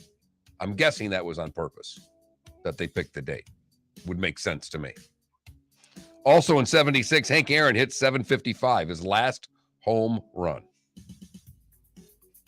1980, Watson wins his third of 5, 4 ahead of Trevino at Murfield. 86, Norman wins his first, winning by 5 at Turnberry. 97 at Troon, Justin Leonard wins his major, coming from 5 strokes back after 3 rounds. And it would be his only one. 2003, Ben Curtis. Yeah. First debut winner since Watson in 75, beating Thomas Bjorn and Vijay Singh by his stroke. 2008, Padraig Harrington defends his Open title. Is that the one that, because he goes 07, 08, I forget which one he beat Sergio. Sergio bogeyed 18, and then... That's 07. This one he beat Poulter by 4. Gotcha. 2014, Rory. He would win the PGA a month later, because at the time the PGA was still played in August. But yeah, coming up 1 month shy of 8 years. And in 2015, Zach Johnson would win at St. Andrews. And finally, it was a year ago that the Bucks beat the Suns in Game 6 to win their first title in 50 years. Do you think the Zach Johnson win will get him in the Hall of Fame? That's 2 majors, Masters and Open Championship. At St. Andrews. And now he's Ryder Cup captain. He has more than 10 career wins. I think he's in the 12, 13 range. Believe it or not, you put his resume up against Freddie Couples, you'd be surprised how close it is. And Zach with 1 more major. Those born today that are no longer with us. Alexander the Great. Just doing the line there from Birdcage in my head, David. Mike Ilitch, the former Tiger and Red Wing owner. Chuck Daly, the former Pistons coach. Former Dolphin Jake Scott, and frontman for Soundgarden Chris Cornell, all born today. Those that are still with us. Tony Oliva celebrating his 82nd birthday. John Lodge from the Moody Blues, who's a Naples resident, and Kim Carnes, both 77 today. Carlos Santana is 75. Writer Dan Shaughnessy is 69. Ian Beckles is 55. Jimmy Carson, hockey player, is 54. Peter Forsberg is 49. Pavel Datsyuk is 44. And Ben Simmons, young Felipe, is 26 today. And that is today was the day when. You mentioned the Bucks championship win. I was going to say that one. That was good. But Giannis had 50 in that game. 50 to close out the NBA Finals. You've heard folks elsewhere mock Florida is gonna Florida. Well, Mark Miller sees it differently. He calls it the good, the bad, and the ugly. What you got, Mark? For the good, Kelvis Miguel. He's the hot dog guy. It's his birthday. So first off, happy 28th birthday to you, sir. And secondly, he's the guy that was shot selling hot dogs. He's back. Yeah, he's back on the corner. Came back yesterday. Happy birthday. Where's the corner in Lehigh again? Does it say? Milwaukee and Homestead is where he does it in Lehigh Acres. So if you are out and about today, it's National Hot Dog Day. Right. If there's a spot to get a dog, it's at this guy's hot dog stand. If there's ever been a bigger reason to go to Lehigh Acres, I don't know what it is. You guys are trying to get me to enter the hot dog eating contest next year. Right? If I do a trial run, don't you think we have to do it? Absolutely. Absolutely. I like it. And when I say we do a trial run, that probably just involves one of you showing up just to heckle me. Well, I watched you do it before, and I am so impressed with the fact that you got through the watered down bun, that you were able to dip the bun in the water. Because you and I, in talking about it, it grossed the both of us out. There's no other way to put it. It still does to me, and you got through that. I thought I might not be able to keep it down, quite frankly. I'm like, this is too disgusting. But I mean, it does half the bun seemingly disintegrates. So it just, hot dog goes right down. For the band, it turns out to be a good, but it's a holy blank good. Barry Olson of Buffalo goes to Wyoming every summer in his quest to reach the summit of every 13,000-foot peak in the state. His mother still lives there. And he's 68. So he's on a multi-day backpacking trip. He encounters a grizzly bear.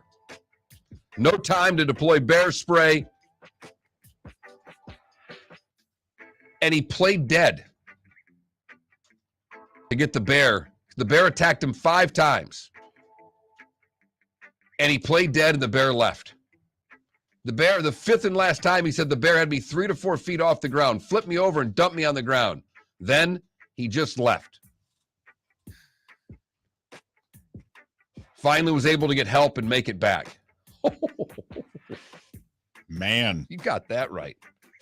For the other, we go to Winnipeg, where Angela Chalmers woke up to the sound of her dog barking and growling at the top of the stairs at 7 a.m. She came down the stairs to see it. Halfway down the stairs, there was a strange man lying on her couch. Said she was terrified. She called 911. The 911 dispatcher said, and I quote, "The police were really busy, and would we mind going downstairs and waking him ourselves?" Now, I know they're nice and all. She did mind. She and her roommate stayed upstairs until police arrived 20 minutes later. It took 4 officers to get the man out of the house as he woke up and became aggressive. And that's the good, the bad, and the ugly on today, July the 20th, 2022.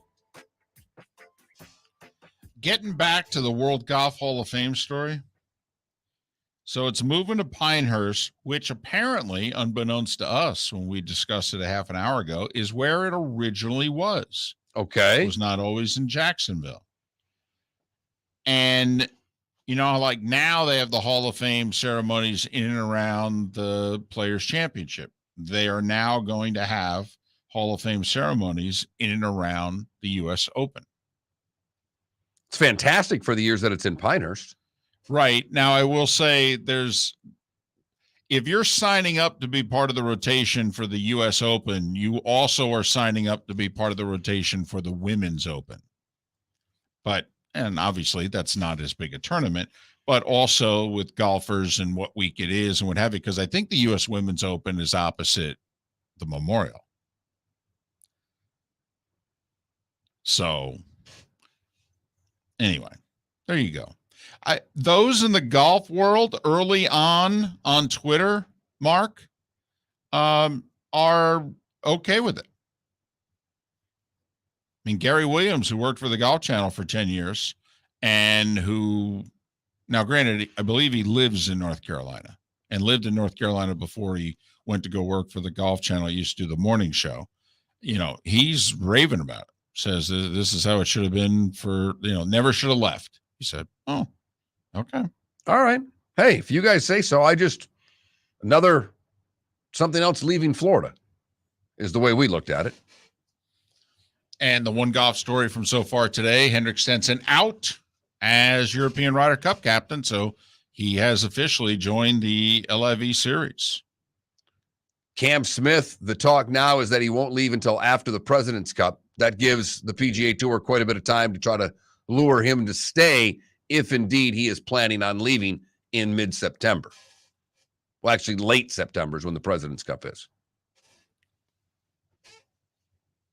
Tony Jacklin was pretty hostile yesterday. He feels that this group of Europeans that have left for the LIV, that they are forever damaging the Ryder Cup. Because in theory, all these guys were going to be captains. And he now believes that essentially they're done and they're done forever. And I think you and I are thinking that, at some point, first off, either the LIV is going to make it, at which point, if you're the PGA Tour, don't you have to then play ball and come up with a truce or a deal of some kind? Or if it doesn't make it, then if you're the PGA Tour and PGA of America, it's kind of like, so are we going to welcome these guys back, or are they dead to us? I know the PGA Tour would like them all to be dead to them. That's Right. the way they're feeling now. Right. But to what we've been talking about, to not have, and I don't know how long the LIV Tour is going to go, but Sergio Garcia should be a Ryder Cup captain. Totally. Ian Poulter should be a Ryder Cup captain. These guys earned that. Yeah, Lee Westwood should be a Ryder Cup captain. Correct. Right. Phil Mickelson should be a Ryder Cup captain. Come on. It's like, listen, we felt you could be as mad at Greg Norman as you want. You didn't invite him to the Celebration of Champions. Won your RNA? tournament twice. Yeah. Jack Nicklaus called him an icon. An icon. Come on now. And I truly get it. There are a lot of people in the golf world that do not like Greg Norman. He rubs a lot of people the wrong way. Right. More now than ever before. Maybe a little bit then, too. This has been his nature throughout his career. But the fact of the matter is, Nicklaus is right. And even if you dispute that, it's petty what the RNA, in my estimation, what the RNA did was petty. And they didn't need to be petty with both Norman and then telling Mickelson, you can come, but we'd prefer you don't come. At what point do these groups have to become petty to get their point across?